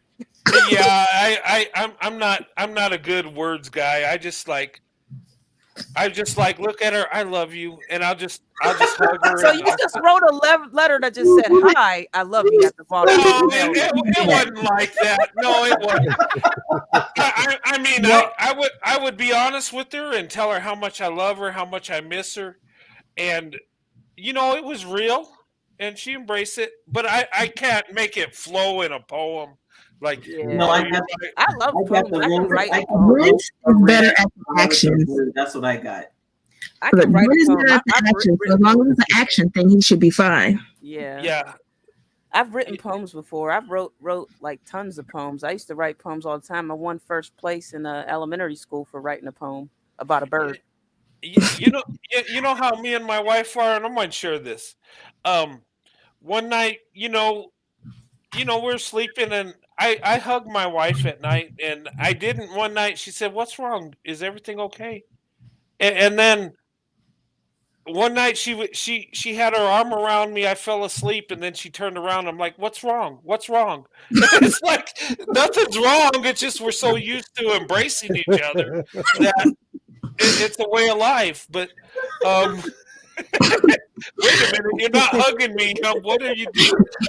You know what, Brent? You know what, Brent? We should have a poetry time or poetry stream. Oh yeah, we've done that before. We should have a poetry stream. Like people write a poem and you just got to have count it. me out. Oh, come on. No, because you have to write one. Yeah, my poems get to it. Yeah. I think what I'm going to do is just for my sweetheart, I'm going to go get me a journal, and I'm going to write my poetry in the journal just so she can read it. Oh, hey, oh, yeah, there you go. You know what? Hey, we did a poetry show way back. What was it? We got an idea from someone, and it was like, write a letter to your future husband or future wife, and how much you love them. Remember that, Corey? And yeah, I mean, you and Mark wrote awesome poems, and then I put mine, and it was like, yeah, that's okay. But yours was like great. Speaking of Mark, he's in the U.S. now. Yeah. Oh, did he make it in? Oh, did he make it in? Well, I know that he was traveling. He came from Alexander last night, and he was in the airport, and he was about to get on the plane. It was like 4:00 in the morning, and he said his flight was like 12 or 16 hours or something like that. Yeah. So he's here by now. Yeah. Yeah. I thought PPP was going to the UK to him. He lives in the UK. They're getting married here first, and then they're going to the UK and getting married. Oh, okay.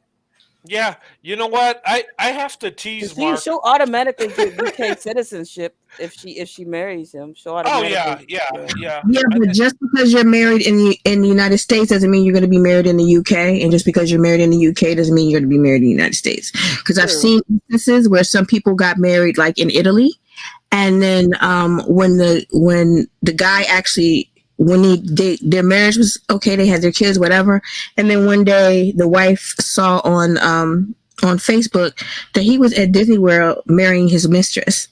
Ooh. And the thing about it is that because they had never gotten married in the United States, they technically weren't married in the United States. They weren't married.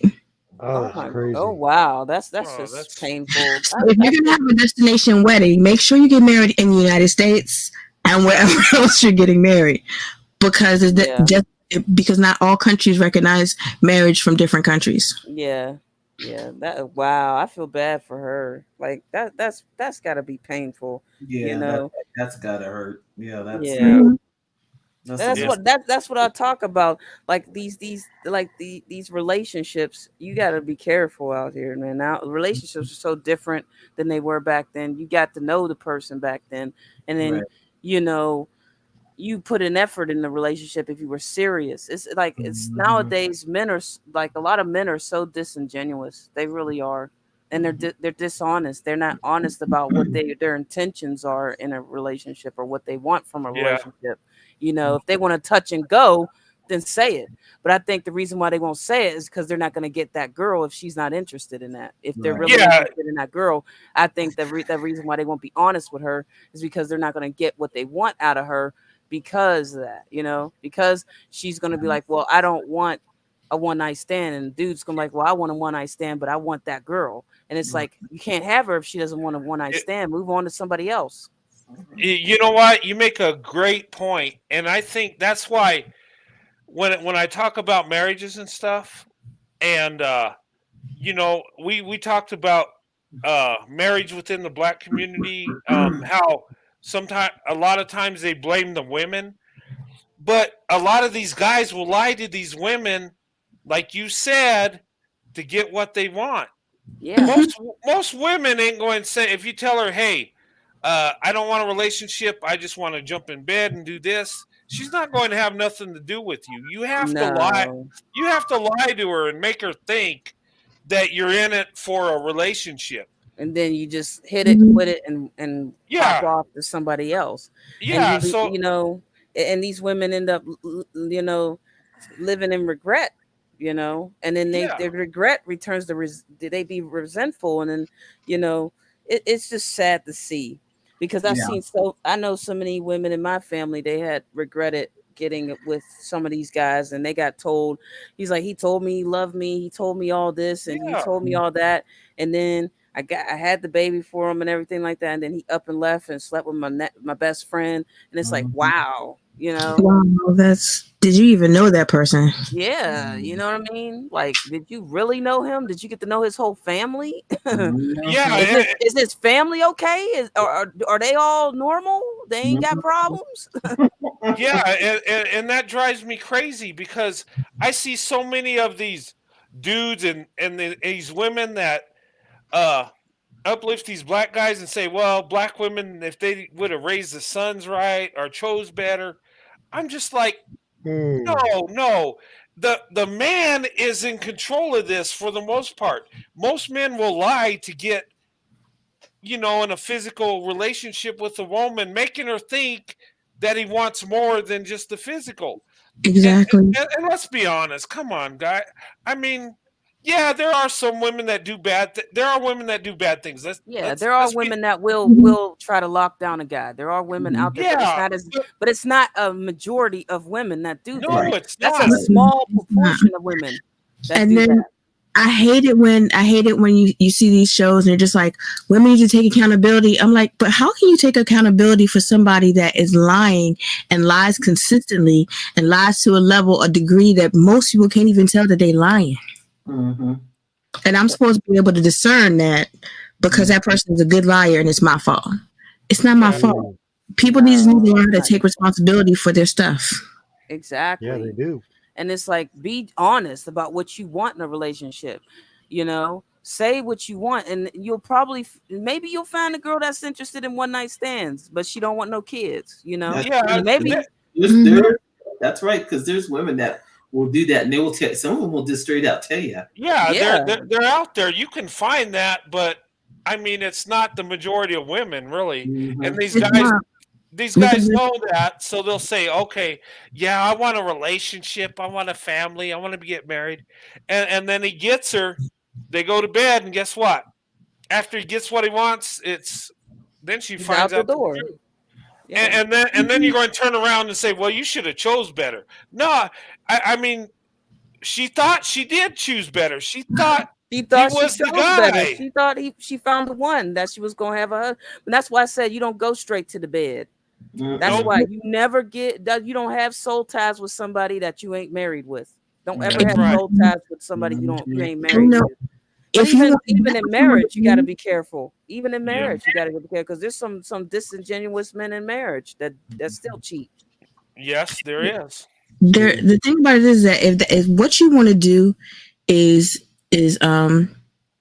swing out with your out, and then and you want to have all these sexual encounters, and that's not my deal, then please carry on, because I'm not for you, and respect the fact that I'm not for you.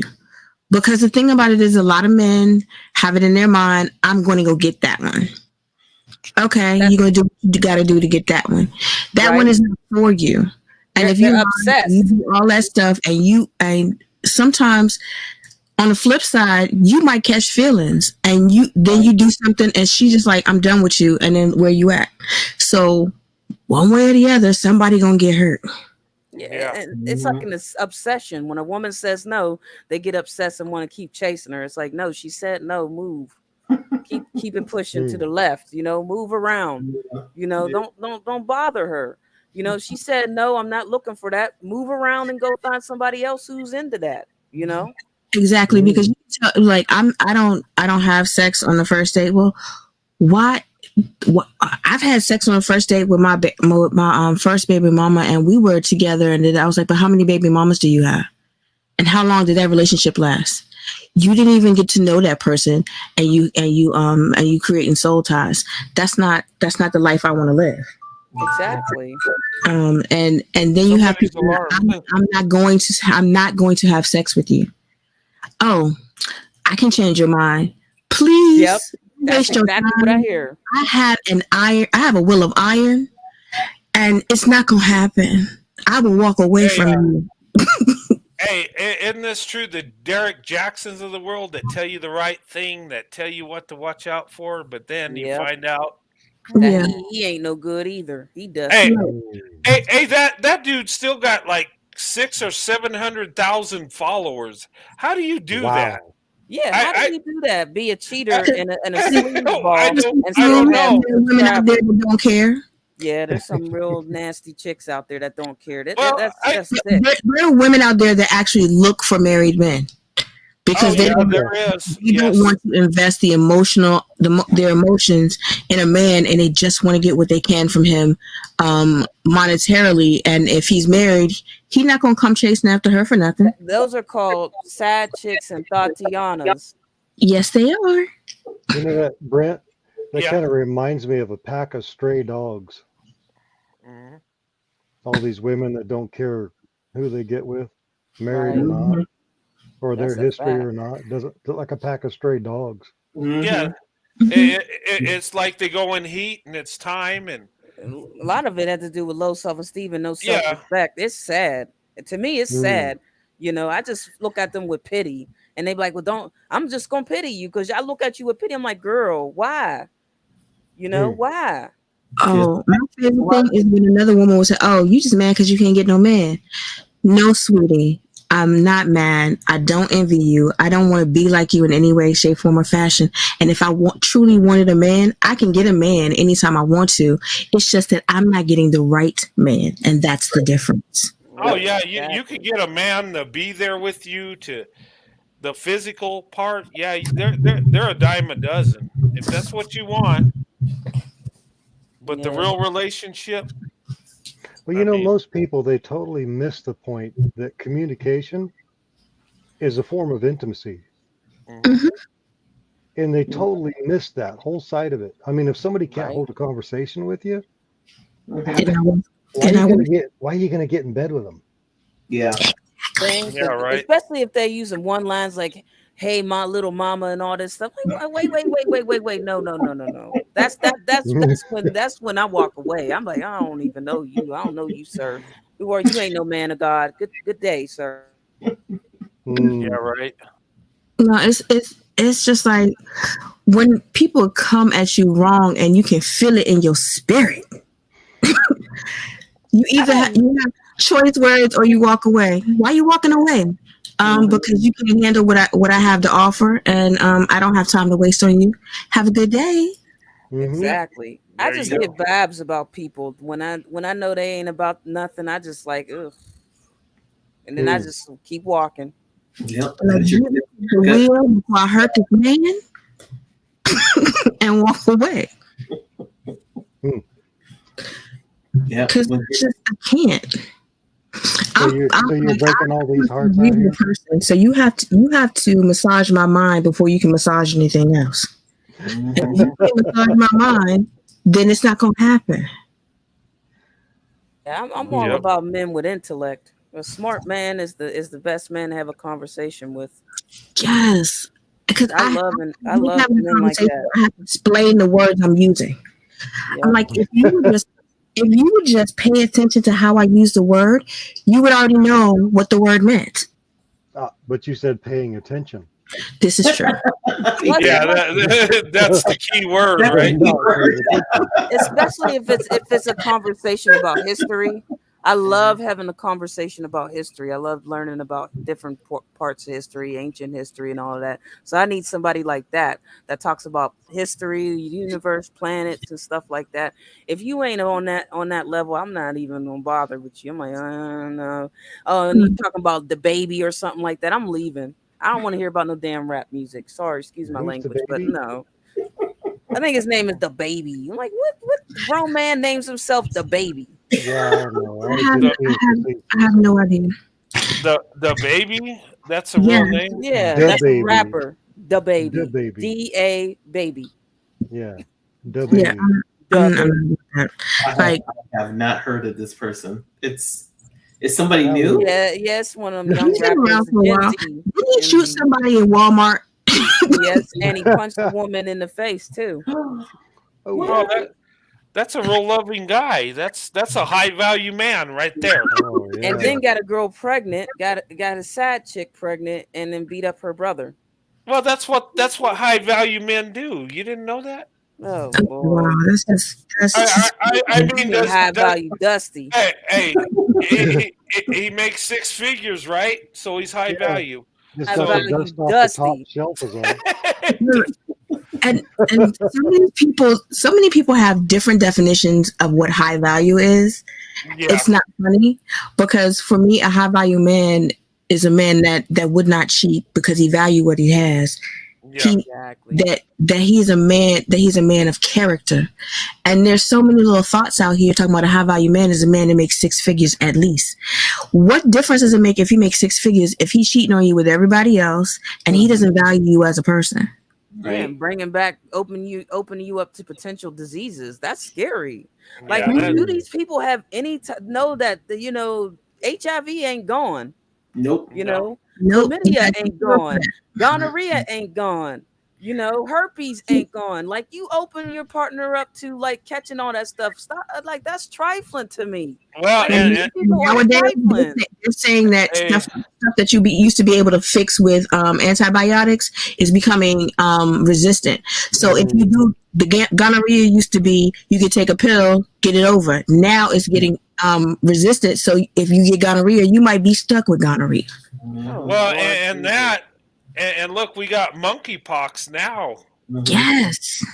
I Yeah. mean, It's like, no why thanks. be trifling out here like that? Oh, I just can't. I can't stand cheaters. They're the most dangerous people ever. Cheaters are the Yeah. most dangerous folks ever. They open you up to diseases and heartache and pain and just misery and depression and y'all They like kill us. it's a waste of time.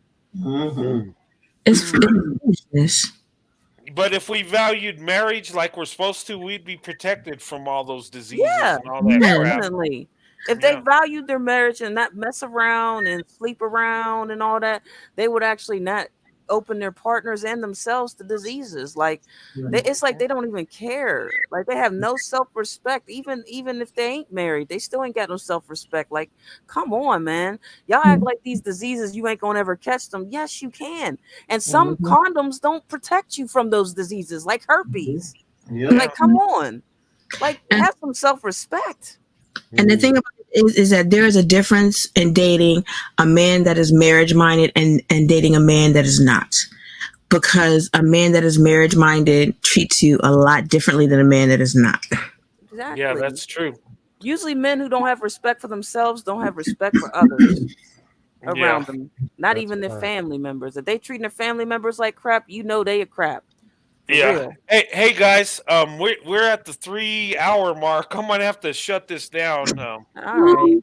We got to go to work tomorrow. Uh-oh. Actually, I'm probably not going to work. You remember when I fractured my foot? You did it again? I think so. My big toe is swollen. It hurts. I can barely walk on it. Oh man. Same foot. I don't Praying know. for a quick recovery because that I just Miss Sandy, you need to take away his his music so he quits doing Footloose. yeah, well, no. It wasn't doing Footloose. It was just doing. How'd you know? Yeah, right. Yeah, he must have was trying to learn tap dancing and trip, man. Come on, man. Yeah, he was Footloose. I tell you, my foot hurts so bad. I'm afraid I fractured something out. I hope not. I hope not. He's not either. Let's just do some elevation and some ice and see what happens. Yeah. I've been doing that, but it's like I limp around. I walk on my heels because it's my big toe. It's swollen and it really hurts. I bet. No, you might need to go to a doc in a box. Yeah. Yeah, I'm going to go to. Going there tomorrow. I'm going to the emergency room tomorrow. Yeah. Yeah. Oh man. Well, I pray that it's not anything bad and that it's easily to maybe you recover just from. stubbed it or something. I pray that it's just a stubbed toe because you can Yeah, get swollen. Your hopefully. toe can get swollen from being stubbed. Too, Yeah. you know? So. Gout. I hope it's not gout. That's Oh not. man, don't. I don't Oh. want I don't know, that. buddy. I know I've known people. I wouldn't wish that on my worst enemy, gout. Right? Oh, my Yeah, Lord. Nobody, what's wrong with you? hey, I'd rather have a fractured foot all over again than gout. I don't Yeah, want oh that. my God. Okay. Yeah, we don't want no part. We don't want no parts of that. We rebuke the gout in the name of Jesus. Yeah, right. Yeah. Yes. For real. Okay, well, I'm gonna No. drop off here so you can close this up, Brent. All right, Corey. You Thanks have a for good coming night. on. You have a good night, Corey. All right. Good night, everyone. Good night. Good to see you, Corey. Now, Sandy, Yes. can I just say that I love you to pieces, Oh, and you. I really you are a person. The way that you carry yourself, the way you speak, the way you act, it's like a person. It's like you are the epitome of what everybody should be. Exactly. Oh, thank you. Exactly. You have a big heart. Oh, Yes. You're a great Yeah. person, Sandy. And thank we you. like hearing Brett talk about you. He talks about you a lot. All Yes. the time. How Oh, much yeah. he loves you and Yes, everything. and always with a smile on his face. Yep. Always with a smile Oh, on his that's face. a good. Okay, that's a good thing because that must have been my fed in one day. No, I'm just kidding. Hey, you know you watch my videos. You got access. Yeah. Oh, well, thank you, ladies. I appreciate that. Thank you so much. Yes, And, it is you such know, an honor to be up here to talk to you. Yes, You know, and I'm everything like so that. glad that you decided to come on at least once a month. Oh, thank you. Yeah, Yes. I would have been here sooner, but everything that went on, it just happened so fast with everything. It was just Yeah. like Yeah. it was just You needed some time. Yeah, know? it's understandable. But And this that's is good fine. therapy. Yeah, this Yeah, is it good is. therapy. Talking Yeah, to people it's is good therapy. definitely. Yeah. Yes. And I don't know if you got all the love that was sent to you verbally or through the air, but we were all Yep. We praying were for sending you. you so many virtual hugs and hearts. And yeah. Hey, Oh, you thank Yes, I you did know what? receive them. Yep, I sure Hey, did. you know what, ladies? When you guys send loving messages like that, our phones are connected. So if I get I a see.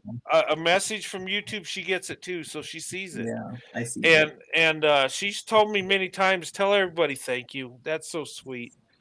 And yeah, Sending so blessings and love to you and your family. You know, Oh, you thank guys you. are amazing, and it's a you. blessing to be here to talk to you all. Yes. I Because appreciate it. Well, we for everybody to know what love looks like, they just gotta look at you guys. Oh, thank you. You are definitely an example of what love and happiness looks like, and blessings, definitely. No, Yeah. thank you very And much. hard work in relationships, you know, that's the wonderful thing about it, is like seeing you two as an example of what a hard work relationship is and coming together as one, you know. Mhm.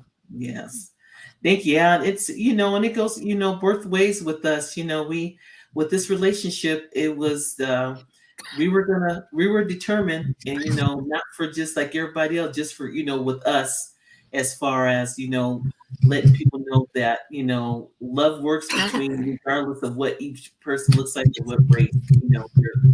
We're there in for the long run, and we love each other, and we're always going to be there for each other no matter what. We can Yeah. always about difficult times. It's just like anything else in the world that goes on. You work it And your out. communication between That's these two right. is on point. It's on point. Communication is And key. that's the key. Communication is the Right. key to a strong relationship. Making Right. sure that you're on the same page and able to understand each other. And if you're having a hard time, talk it out. That's You right. know, Yeah. compromise. You Talk do- it out. And that's important. That's right. And That the, is and the laughter that you share, oh my goodness. Yeah. Yeah, and his obsession with Jerry curls. You know what though? That's but it's not that I'm obsessed. It's just yeah, I just Brett, you're gonna have to give up the Jerry curls because Sandy might do something to you if that picture pops up. Every Oh, time yeah. he No, says I- Jerry curls, I think of Coming to America. I said nope. yes. I automatically say no because cheers, hey, man, them cheers. You know what's amazing? You remember the Michael Jackson Thriller video? You remember his Oh. girlfriend Mhm. with the Jerry curl? Sandy looks just like her. It's Lisa amazing. Ray. Yeah. Lisa. Yeah, Sandy looks just like her when she was young with that Jerry curl. It's like, I mean, my daughter was like, "Mom, you look like Michael Jackson's girlfriend in that Thriller video," and she does. Like, Sandy no, shaking her head no, like, no. no. I don't think so. You guys don't see things straight. No. Like, that was a delusion. Delusion. Come on now. You got those rose colored glasses on. That's what that is. Yeah, you know what? Though? Something ain't right. No, that was a beautiful picture. She, you know, drip. Yeah. but I will never wear Jerry curl again. It can't be me. I just don't look right in them. And then all that, just everything, like, it was just a mess. It's so messy. It's messy. It really is a messy hairstyle, and I just can't stand like having my shirts all wet and the bed wet and the pillows wet. I had to wear a shower cap just to lay down and sleep, and I'm laying in the wet hair and everything. It's just, no. Oh man. I wonder what spray in the oil, the spray in the gel in and all, because now they got the gel Jerry curl, and then they had the spray Jerry curl. I'm like, I'm done. That's it. What they're doing now is that there's this trend that you don't have to have like the Jerry curl. You just use the activator to zhuzh up your curls, right? And it doesn't get juicy like that. That's right. Yeah. I still won't get them. I still won't get them. No matter how you do it, I'm not getting Jerry curl. No, that's right. Far from already done it, did it. That's good. We're done. Been there, done that. Ain't going back. Put it to rest. Rest in peace. There you go. Yeah, I guess we're going to bury that hairstyle, huh? Yes, it needs to be buried. It needs a full-on funeral. It needs a full-on funeral with a bunch of hearse and everybody standing there and saying goodbye. See you later. But hey, don't you guys miss that Coming to America commercial? The So Glow. No, I do. Oh my God, I can't with that commercial. No. And then they had the billboard with So Glue on it. I just every time I see that, I just start cracking up. My God. And then the parents had the Jerry curl too. Oh yeah. The Jerry curl too. All the way from Jerry curls. It was a nightmare. With Jerry curl. It was an absolute nightmare. It was like seeing Nightmare 1, 2, 3, 4. Like, oh my God. Didn't Preacher have a Jerry curl too? Yes. Oh my Lord. Oh yeah. It was a hot mess. That I had me cracking up. Yep. Oh, look, I'm gonna drop off because if I don't, I can stay up here talking to y'all all night. Yeah, I could too, and I need to stop, or we'll be like 5 a.m. still going on about. Shoot, I was up to 4:30 at last night talking to Alexander. So, Oh, I gotta go see Alexander. Oh my God, I gotta his page. Yeah, I need to get on his page and talk to him. I'm so consumed with you, Corey, Mark, and somebody else. I think he wanted to have an all-male panel. You know what? I think so too. Maybe we need to put that together. Guys, you want to do that with Alexander, Michael, definitely. Corey? I've been asking to have an all-male panel for months now. Oh yeah, I got to put it together. Hey, he wants to question them. That's what that is. I want to question them. Detective Angelique. Yeah, I know, right? I want to question them. I just want to, see the guys interact and have them confess all the way. As soon as she questions them, they're gonna be in full confession. Right. I did it. Yeah, I did it. Okay, so at least if you want to do an interview, who you call on. That's all I'm saying. Hey, I want to.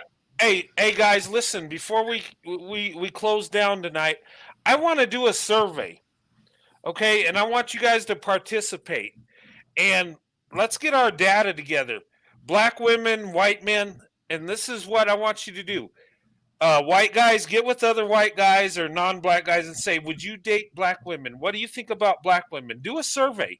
And ladies, get with your friends and say, would you date a white guy? You know, you get them alone and just ask them. Well, I already know the answer because I've asked friends on my Facebook about that, and a lot of them said no. Okay. Actually, and I have 2 white friends who said they would date black men, but I have all the rest of them were black women, and they said no. And some of them said I'm already in a relationship. So okay. Only one of them said she would date a white guy, which is an old friend of mine from high school. She dated white men before, just like because that's why me and her were best friends because we both like white boys. So yeah, she would, but she's in a relationship with a white guy. So don't ask them on Facebook. Ask them like alone. Because if you do it in a group, it's I mean, I could ask other. But here's the thing. I mean, you're right on this though. Look, they've done studies and they found out that white men are more willing to date out than black women. Yeah, that is the truth. And I don't know if it's just the cultural or the race loyal thing or what's going on. But I want to research that data and get more of a. I know it's going to be lopsided. More white men are going to be willing to date black women than the other way. I could ask some friends. I mean, I got a few white guys who are my friends and stuff, and I've known them since high school and stuff. But most of them, I don't know. I asked some of them, but most of them are married to like white women. So I mean it's better if you're a black woman, ask black women. If you're a white guy, ask white guys. Okay. Because if I ask a black woman, would you date a white guy? If she cares for me as a friend, she might say, "Oh yeah, I would." But she really don't want to. She would date a white guy, but she's married to a black guy right now. Yeah. So yeah, my niece said she would date a white guy. When I asked my friend about dating white guys, or when I told her I was open to dating white guys, she was like, "What took you so long?"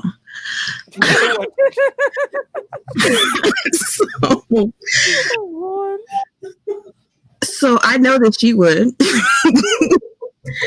In fact, I invited her to come on this channel, and just like whenever she has time to come on the channel, we're not really talking about nothing. So she's just like, okay, whatever.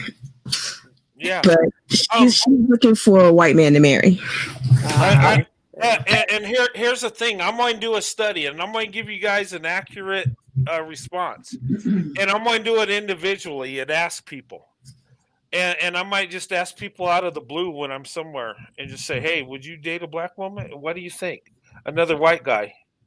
And if you do it with you'll get a better response because, like I said, if I ask a black woman, would you date a white guy? And let's say we're good friends. She might tell me yes, so she don't hurt my feelings. But deep down inside, she's not into that. And vice versa. You might have a white guy that might say, yeah, I would, but really he don't want to because he don't want to hurt your feelings. Does that make sense? It's kind of skewed. It's like if I did a survey out in a public place and asked white guys, would you date black women? And my wife's holding the camera as a black woman. Yeah. I mean, they might just say, they get nervous, and they would say yes out of nervousness. Yeah. They don't want to be seen as racist. You get, that's it. You get a better result when you do it individually, one-on-one. Yeah, when you're same race as the person, you do better that way. And white guy will answer me honest if you don't know my wife's black. If he thinks I'm just an everyday white guy and probably have a white wife, he'd probably answer me truthfully. Yeah. And say yes or no. Yeah. But if he knows who my wife is, he's going to lie to me if he's not interested. Just because he don't want that conflict. He doesn't want to be seen as racist. If he's So I wanted to actually do that. Go around downtown where I live in my city and actually ask a lot of black women, because I see a lot of black women down there in the city, and ask them what they think. I was thinking about doing that, but I would need a strong camera because my phone dies instantly. Yeah. So I'll probably get a camera and maybe do that one day. I bet black women would say it on camera though. Yeah, Huh? they might not. I don't They think a will. lot of black women I've seen a lot do. of black. I know the black women in this area. They're very vocal and truthful. They will not lie to you. Yeah, They but will it's tell you like it is. different Hey, to tell you the truth is than to tell you the truth on camera because then you got proof. well, I've Yes, seen I I've mean, seen I've I've seen black. seen women be pretty vocal about who they like. I've seen them pretty vocal on social media. Down if you walk up to them on the street, they will tell you they don't care. Yeah, I've seen black women go both ways on this. Like, oh yeah, I would, and I am. And I've heard black women say, "Oh hell no, it's black Yeah. men, and that's it." Yeah, I've heard it go both they're ways. pretty honest. Oh Yeah, yeah, they'll tell you. They don't Yeah. care if it's online or offline. They pretty honest about who they Mhm. want. Yeah. yeah. That's true. It's the Uh, white guys that are like you got to be it depends on who you are. If you're a white guy asking him, then yeah, he'll say yes or no. yeah. White guys will say yes because, like you said, they don't want to seem racist. They're not. Yeah. If Um, it's a black woman asks them, they'll say yes because they don't want yes, to come off but as if racist. and if it's me in private, like just one on one, hey man, what do you think about that? He'll tell me. Or Usually, if it's just me and him. if it's just you and him, like if there's nobody else around them standing around him, and you're Yeah, just you and him standing there in public, they'll literally say it, but they won't say it out loud. They'll just say yeah, no, yeah. or something like that. They won't get too loud to where everybody can hear them. But Or, go ahead.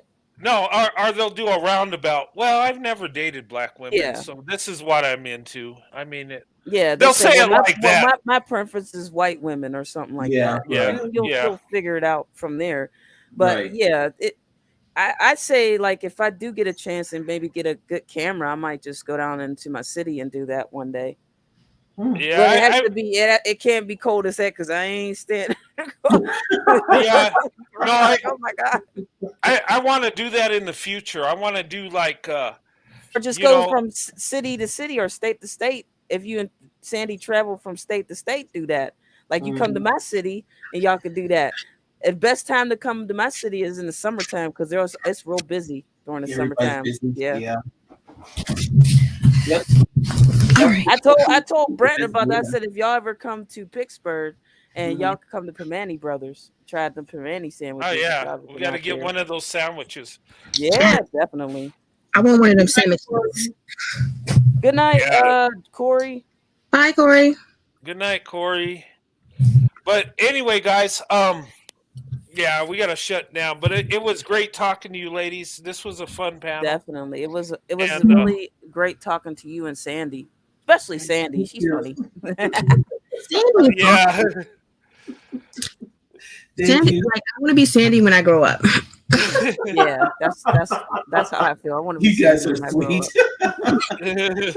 up. Well, thank you for the compliments. I do appreciate it and all the love and the prayers and everything else. And like I always say, you guys always make me feel so welcome and I enjoy talking to you guys and you guys are just like family. So I appreciate you guys so much and I appreciate you guys backing my husband and being there for my husband. Yes.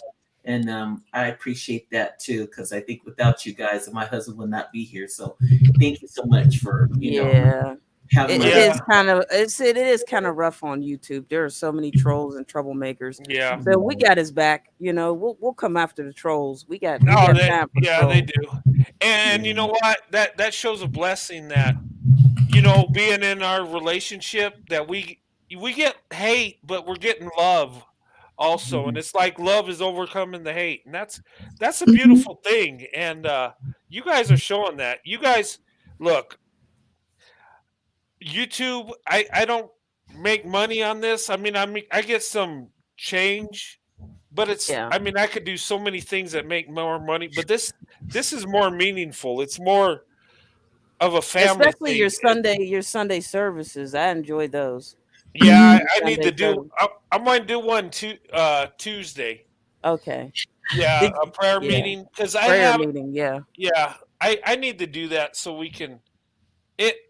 It kind of energizes me during the week because we get down to the basics, down to God, down to and because during the week we get in the craziness and Yeah. with my channel and the topic, it's a hot topic and people got their feelings about it, and when I start getting honest with people, I lose people.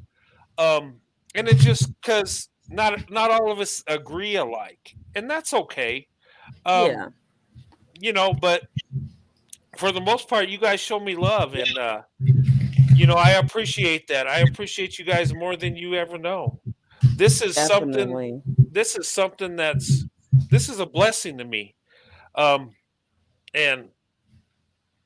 I enjoy this so much. Even when I'm having a bad week, even when I'm down, even when things ain't going right, this helps me out. Just talking to you guys, it's like therapy, and it's uplifting to me. My wife, when you guys say loving comments, that how many people go out there and tell you they love you and they're praying for you and they think you're Not many people. not Yeah. many. So I mean, that's really how I get paid, is with blessings. Well, And I we're hope the I'm road, we're giving the it road back. we're the road runner family. We love you guys, and we Yeah. stick together as And Yeah. family. because it leads with love, we have no choice but to respond with love. There you Yep. go. Yeah. That's Yeah. right. That's how it is. And that's it. And And Thank you so much. I really enjoy being on here and talking to you guys. It Yeah. is. It's really refreshing, and it's healing. It's healing Yeah. for me. Yeah. And it's Yeah. eye-opening because you never I didn't realize the protection portion until we had that show where Brent and Corey was just like, y'all just mute yourselves and we'll handle everything. That's Yeah. like, how often does somebody actually step up to the plate for protection? You know what? And I wish I would have done that earlier in my channel, because there were times I didn't do that, and I feel so bad about it. There's one troll that got in here and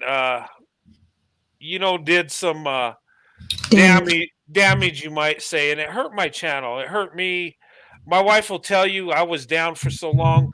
I lost people I really cared about, that I loved, that I let down during that time, and to this day, I just cringe and say, you know what? Never again. If somebody comes on, if they're respectful, that's cool. But if they're not, I'm not going to go to that no more. Right. And that was a lesson learned, and it hurt. It really hurt. It hurts me now.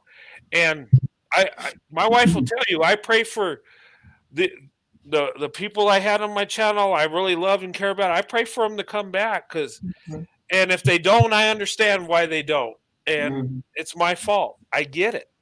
But my intention is to come in here with love, and I love you guys. You guys are awesome. You mean a lot to me. And black women, I love black women so much, and I want black women to have the best. And that's why, the last video I said I'm for divestment, not to take away from black men. No, it's to give black women a better chance in life, to give black women a choice for all men to get the best choice. And that's where my heart is. Exactly. And in a perfect world, we would all love each other and there wouldn't be no conflict. But unfortunately, there's conflict. Unfortunately, there's haters, and we gotta navigate through that through life. And you got, but because now we handle the trolls. I'm a troll watcher. Y'all know me. I know how to find the trolls in the chat. I'm like, hey, that's a troll, y'all. I'm like, hold on a second. There's a troll right there. Get him. There you go. I like how even when we disagree amongst each other, we still are calm and controlled about it. We don't get vicious stuff. Yeah. Or we walk away, take a breather, come back. There you go. That's right. Yeah. Take a break. Yeah, it's like we're mature about it. Okay, we have a conflict and then we stop. Okay, wait a minute. Yeah. Right. And that's how you do a relationship. Me and my wife Sandy have had conflicts, but you know what? We step back and say, you know what? I don't like what she said, but what I said was bad too. And you know what? I love her more than my problems. So what are we really doing? I mean, Yeah, because Brent always says "I love you" in the middle. Yeah. Yeah, and then I, boost my ego and say, yeah, she. Just like, I mean, there's some women, just like there's some women who are still who's open in their options, but they're also still interested in black men. There's some women in our group that are still interested in black men and open their options, still interested. And then there's some black women who just aren't interested in black men at all. And that's fine, Right. Yeah, that's fine, Yeah, I don't have a problem with anybody's choices of dating choices at all. If you want to open your options but still add black men into your options, that's fine. If you don't, that's fine too. We all gotta just be on this, like, be adults about it and not criticize somebody just because, I'm pretty sure those women who do date black men, they know, that they know the situation, Yeah. Right. Yeah, and I've dealt with that. I've had women say, "Well, I want to get a white man and all this," and I'll talk to some of these ladies and I'll see through it. I say, "No, you don't. No, you don't. Yeah. You want to be a black guy." I tell them, I said, "That's fine. I don't hold nothing against you. I mean, you love who you love. I mean, if that's what you want, I'm going to pray you get the best of what you want." Yeah. And the thing of it is, but I promote interracial relationships because not to sway a group from one to the other, but to give women and men the best option they can have. And Exactly. Especially with black women, because we've always been told you only got one option. Yeah, and only one man, one race of men want us. No other men want us. It's like, what? Yeah, and now it's like you can open your mind and say, "Oh, I can be with a white man, or I can be with an Asian man, or a Latino man. It don't even matter because I don't have to stay within these boundaries that were laid on me." Right. Yeah, and the thing of it is this race loyal thing is stupid. It's ridiculous. Yeah, it makes no sense to me, really. And Brent, but the way that you say that you love black women, that's how you get all these black women coming in this chat, because it's not something that we hear. Yeah, and then it's not. Keep saying that. That is what draws all the women that are in this diaspora. You don't say it in a way where you sound like one of them, like white boys trying to be hood type of dude. You don't say you don't say it in that way.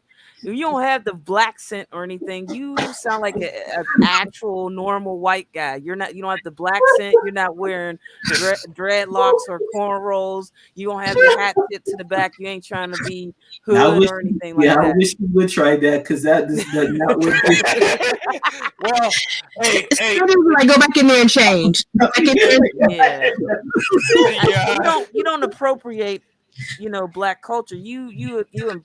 You respect it, but you also, respect your own culture and where you came from and who you are as a white man.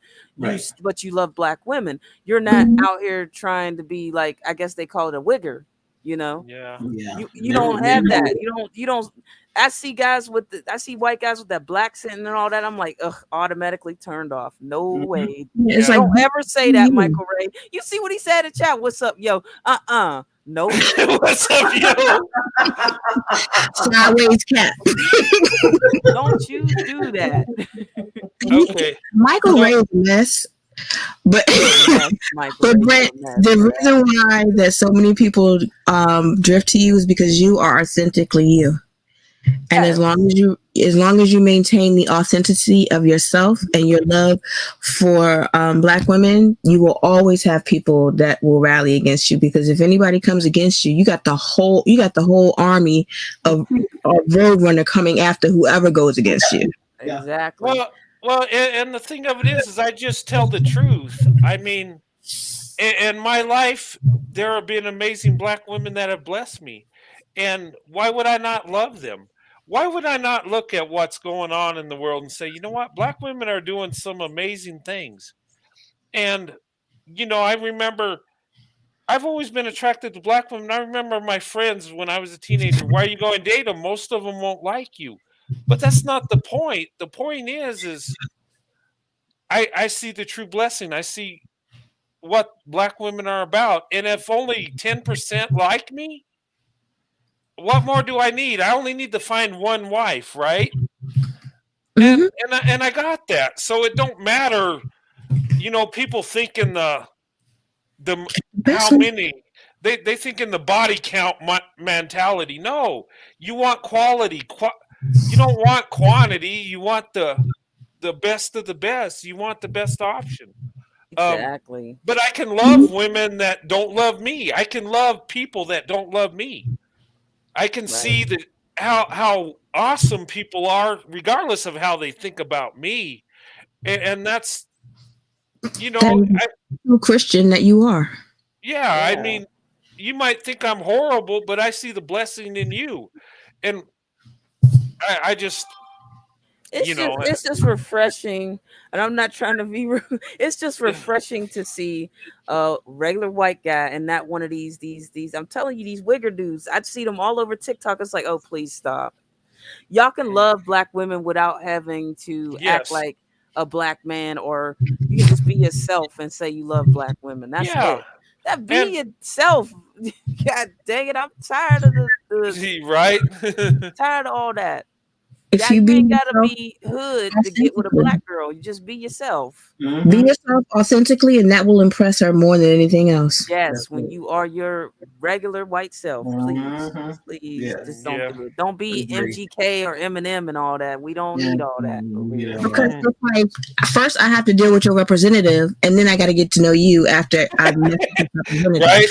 Yeah. That's a lot of work. That's too much work. I swear, Michael Ray, if you don't quit that, I asked him why he was being foolish, and his response was foolish. If we know what you sound like, Michael Ray, you sound like a country man, and I just can't imagine somebody from Nashville or Tennessee sounding like some hood dude. That's almost like listening to Elvis sounding hood. Come on now, no. Yeah, the hood. No, I was going to say the hood talk with the Southern accent. Man, that's kind of weird. How would that sound? I don't know. We'd have to get Michael Ray. How that even sound? I don't know. That sounds weird. We would have to get Michael up here just so we can say talk hood for a second. I don't know. Get an idea of what this sound like. I can't imagine somebody from Tennessee sounding hood. Like I just can't. It don't compute. No, you know what though? That's something that would probably go viral though. People would be like, "What?" That's like listening to Billy Ray Cyrus say, I'm from the hood, yo." Come on, Billy Ray Cyrus. That's weird. Look, you would have to make that ringtone because you would laugh every time you heard it. Yeah. Oh Lord, I would cry. I'd be crying laughing. I'm like, oh my Lord. Like why, Michael? Why? Or Garth Brooks doing that, tipping his hat to the side, saying, "I'm from the hood." I got an idea for a show. Like American Idol. What's that other show where they sing and you try to figure out who they are? Voice, yeah. Voice, yeah. They should do a show like this. They should take like musicians, different types of music, take like country singers and rappers and mix it up. Like have Willie Nelson sing oh no! No, sir. Hear me out. Brett, really? Hey, man. No. Hear me out. Seriously. It sounds silly and crazy, but actually, I think it would sell. I think it would be a success.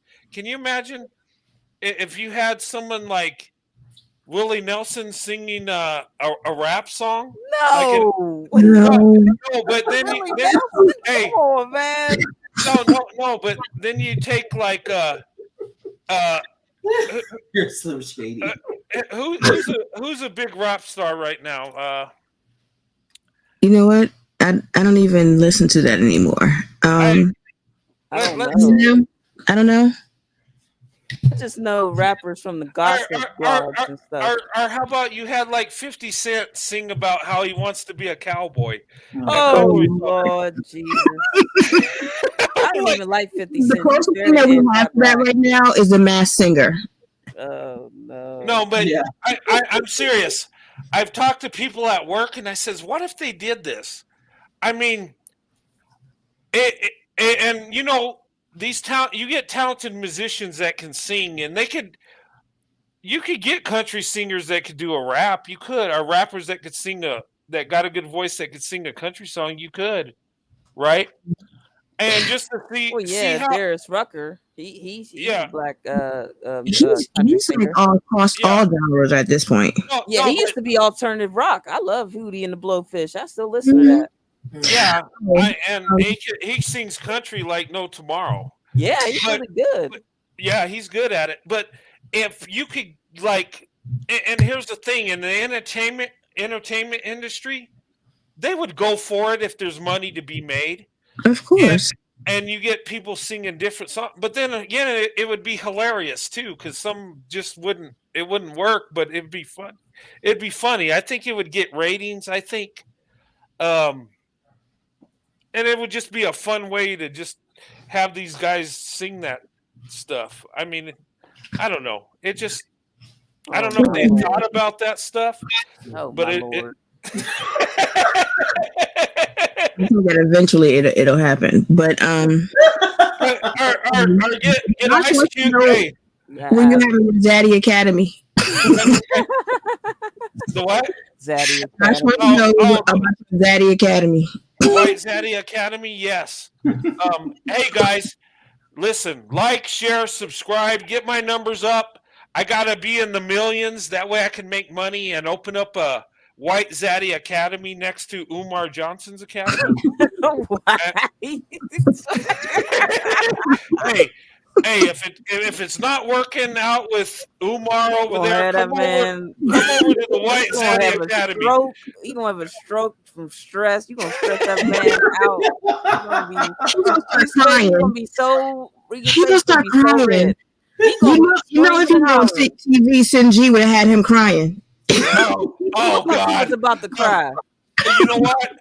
And if I was rich like that, I would hire Sinji to be out there on a big platform with a microphone. The thing about it is that she be roasting them, and she does such a good job. And she come at them with logic, and they can't even fight her with her logic. And they just sound dumb.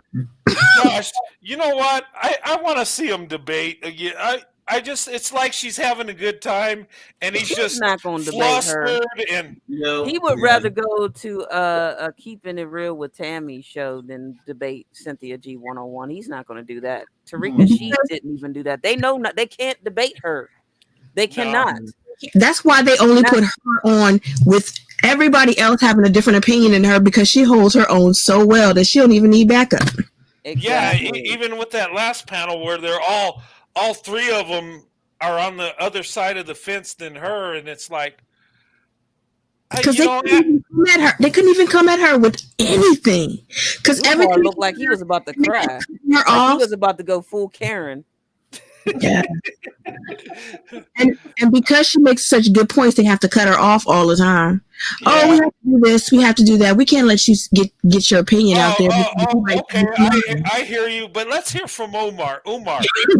Yeah, you're a black man. Tell us. And I'm just like, you just cut her off and just watch them Hotep tears just fall from his eyes. Oh man! But you know what? His face is like he was about to have a temper tantrum. That's. Tammy had to go in and rescue him. That's how bad it was. He was about to cry. Tammy had to, well, I love black men. Girl, stop. That's all well and good, but not the ones on this panel. And the other guy was just like, well, I have my businesses. Okay, you got your businesses, but what you doing with them?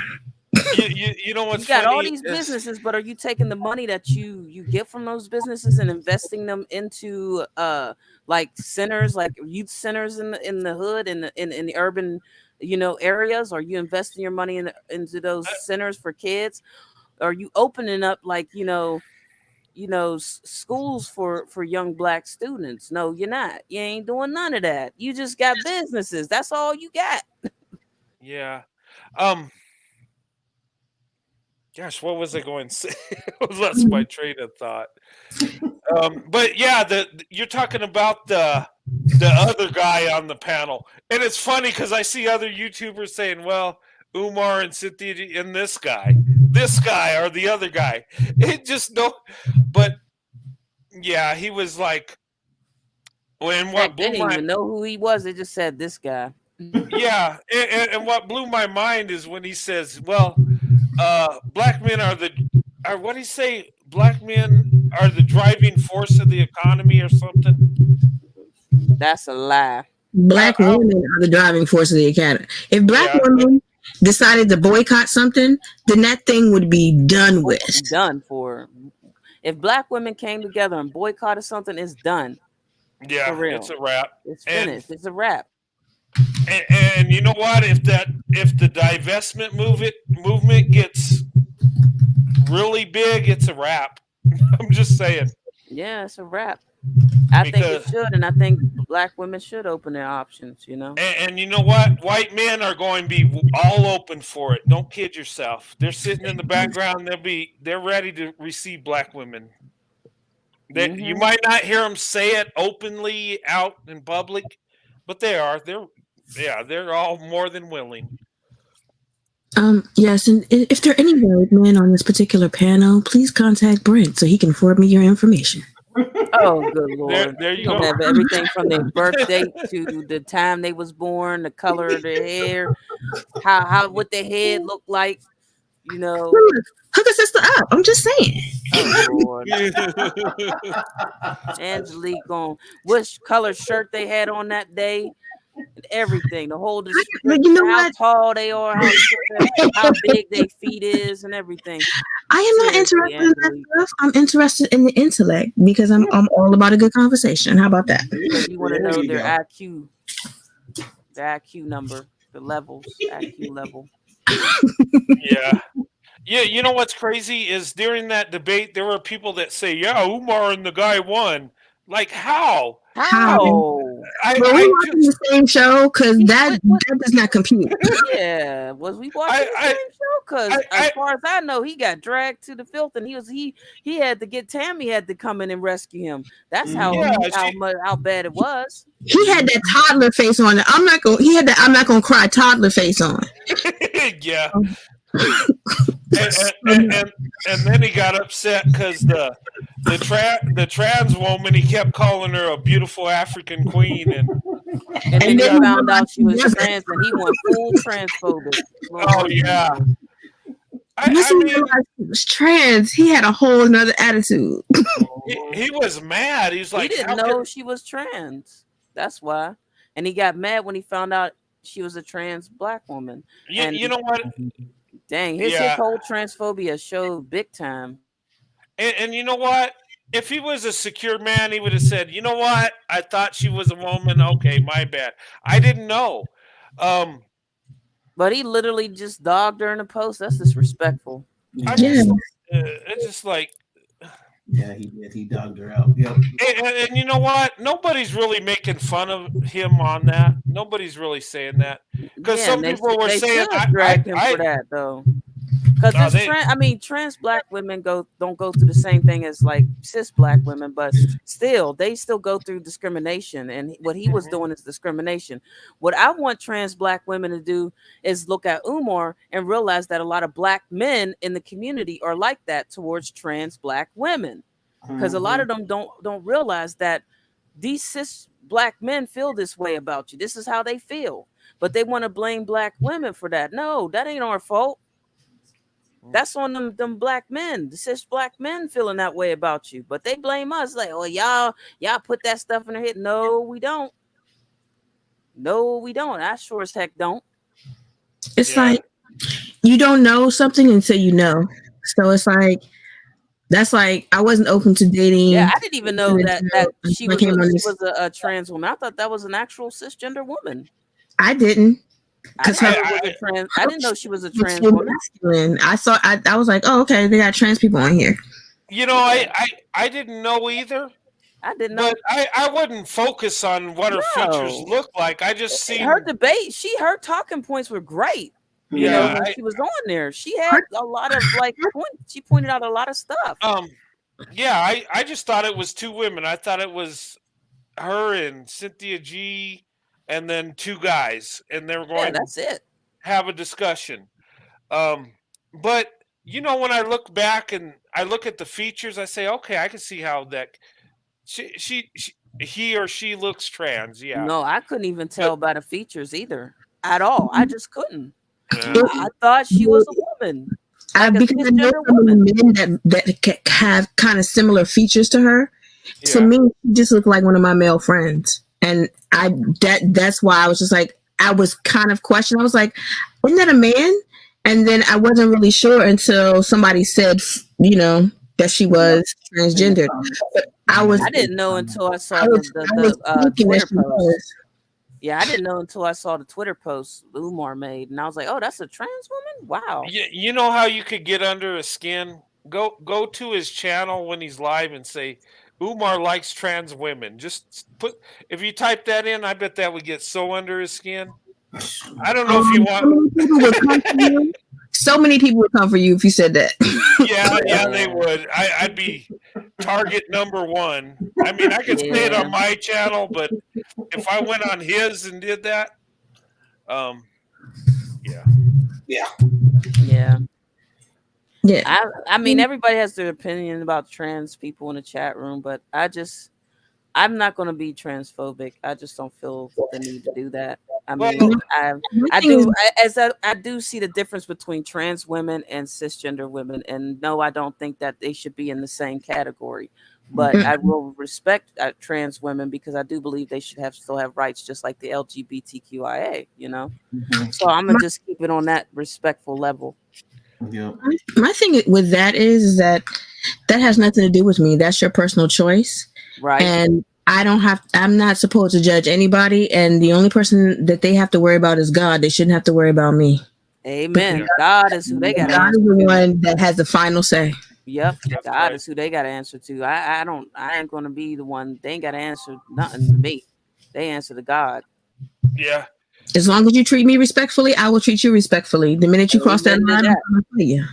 Yeah, hey, ladies, I gotta wrap this up. We really gotta go. I'm missing it off like 3 or 4 times ago, but this is so hard. Yeah, so it's such an interesting and funny conversation.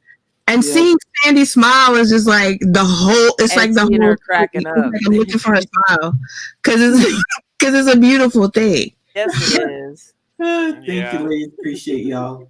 Yeah, thank you so much. Tuesday, I'm going to have a prayer meeting, and we'll have a little uplifting little live show. We'll come together, and I'll have an open panel if people want that. I always do that. Yeah, I really like the open panels. Yeah, they're fun, aren't they? I think that's what makes YouTube YouTube. To me, it's not about the numbers. It's not about the views. It's about us coming together and having a discussion. And just having fun with it. Like tonight, we're talking about hair. We're talking about relationships. We're talking about other YouTube shows, and it's fun.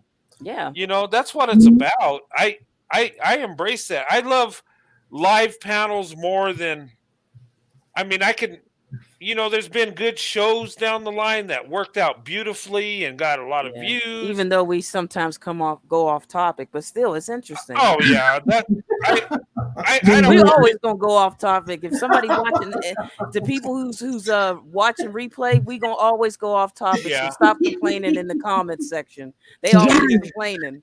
Why y'all on topic? Because we never on topic. No, we're never on topic. So get used to it.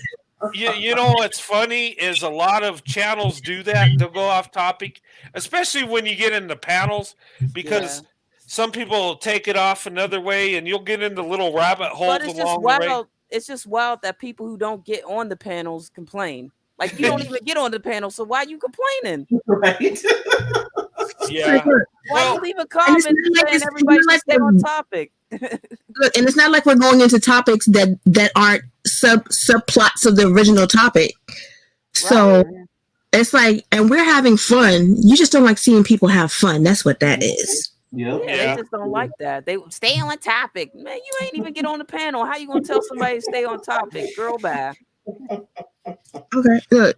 How you yeah, gonna, it's if we go too far off, I can understand that. But if we're topic adjacent, it shouldn't matter. yeah.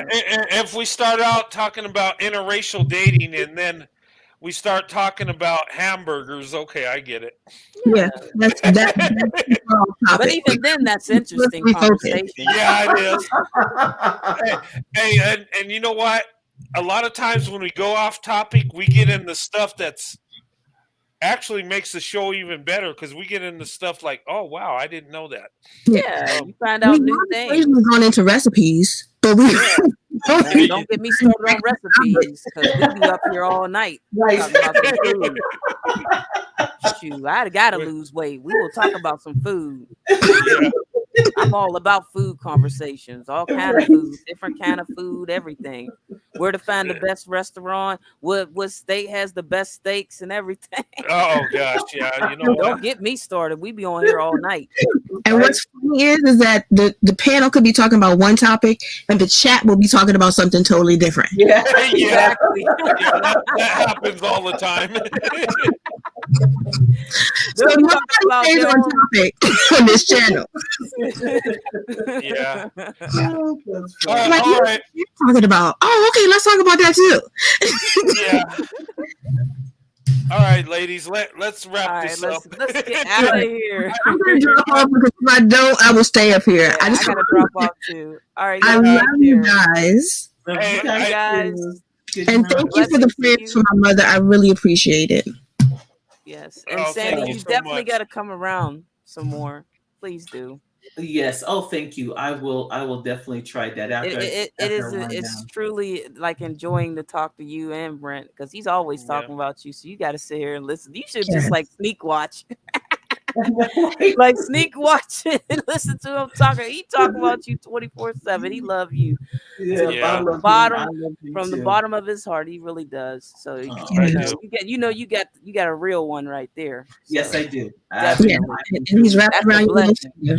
All right, I'm getting off. Take care, y'all. All right, ladies. Love you, ladies. Thank you so much. All right. Well, this was a fun show. Had a great time, and loved the panel. This was awesome. Had a good time. And Sandy, I love you, baby. Thank you for coming on. Love you too, sweetheart. And thank you guys in the panel. Thank you guys in the chat. Had a good time. I'm going to have a prayer meeting Tuesday. And, and then during the week, it's going to be kind of off schedule a little bit, but I'll be still doing live shows here and there. So, I'm not taking a break from YouTube. It just might not be a Saturday or Friday like usual. It might be maybe a Thursday or a Monday, or it's got a lot of things going on this weekend. We got plans going out of town, and but I will still do live shows and stuff, and might drop a video here and there, But I love you guys. This was an awesome show tonight. I had a great time, and and on behalf of me and Sandy, thank you guys so much for your support. Thank you for coming in on the shows. Thank you for the thumbs up and stuff and the hearts. I love you guys. You're uplifting to me and my wife also. And we love you for it. You're part of the Roadrunner family, where we love each other. Though we might disagree, we still have big love for each other. And we get through it. And that's what makes it special. Right. That sure does. But anyway, I'll see you guys. I'm going to close this. God bless you and your families. I'll see you Tuesday. Okay, I don't know what time yet, but I'll have a prayer meeting Tuesday, and we'll read some scripture and we'll have a good time then, and Mhm. we'll continue to move forward. But thank Yeah. you so much. God bless you and your families, and I'll see you soon. Bye. Good night, everybody. Thank you. Good night.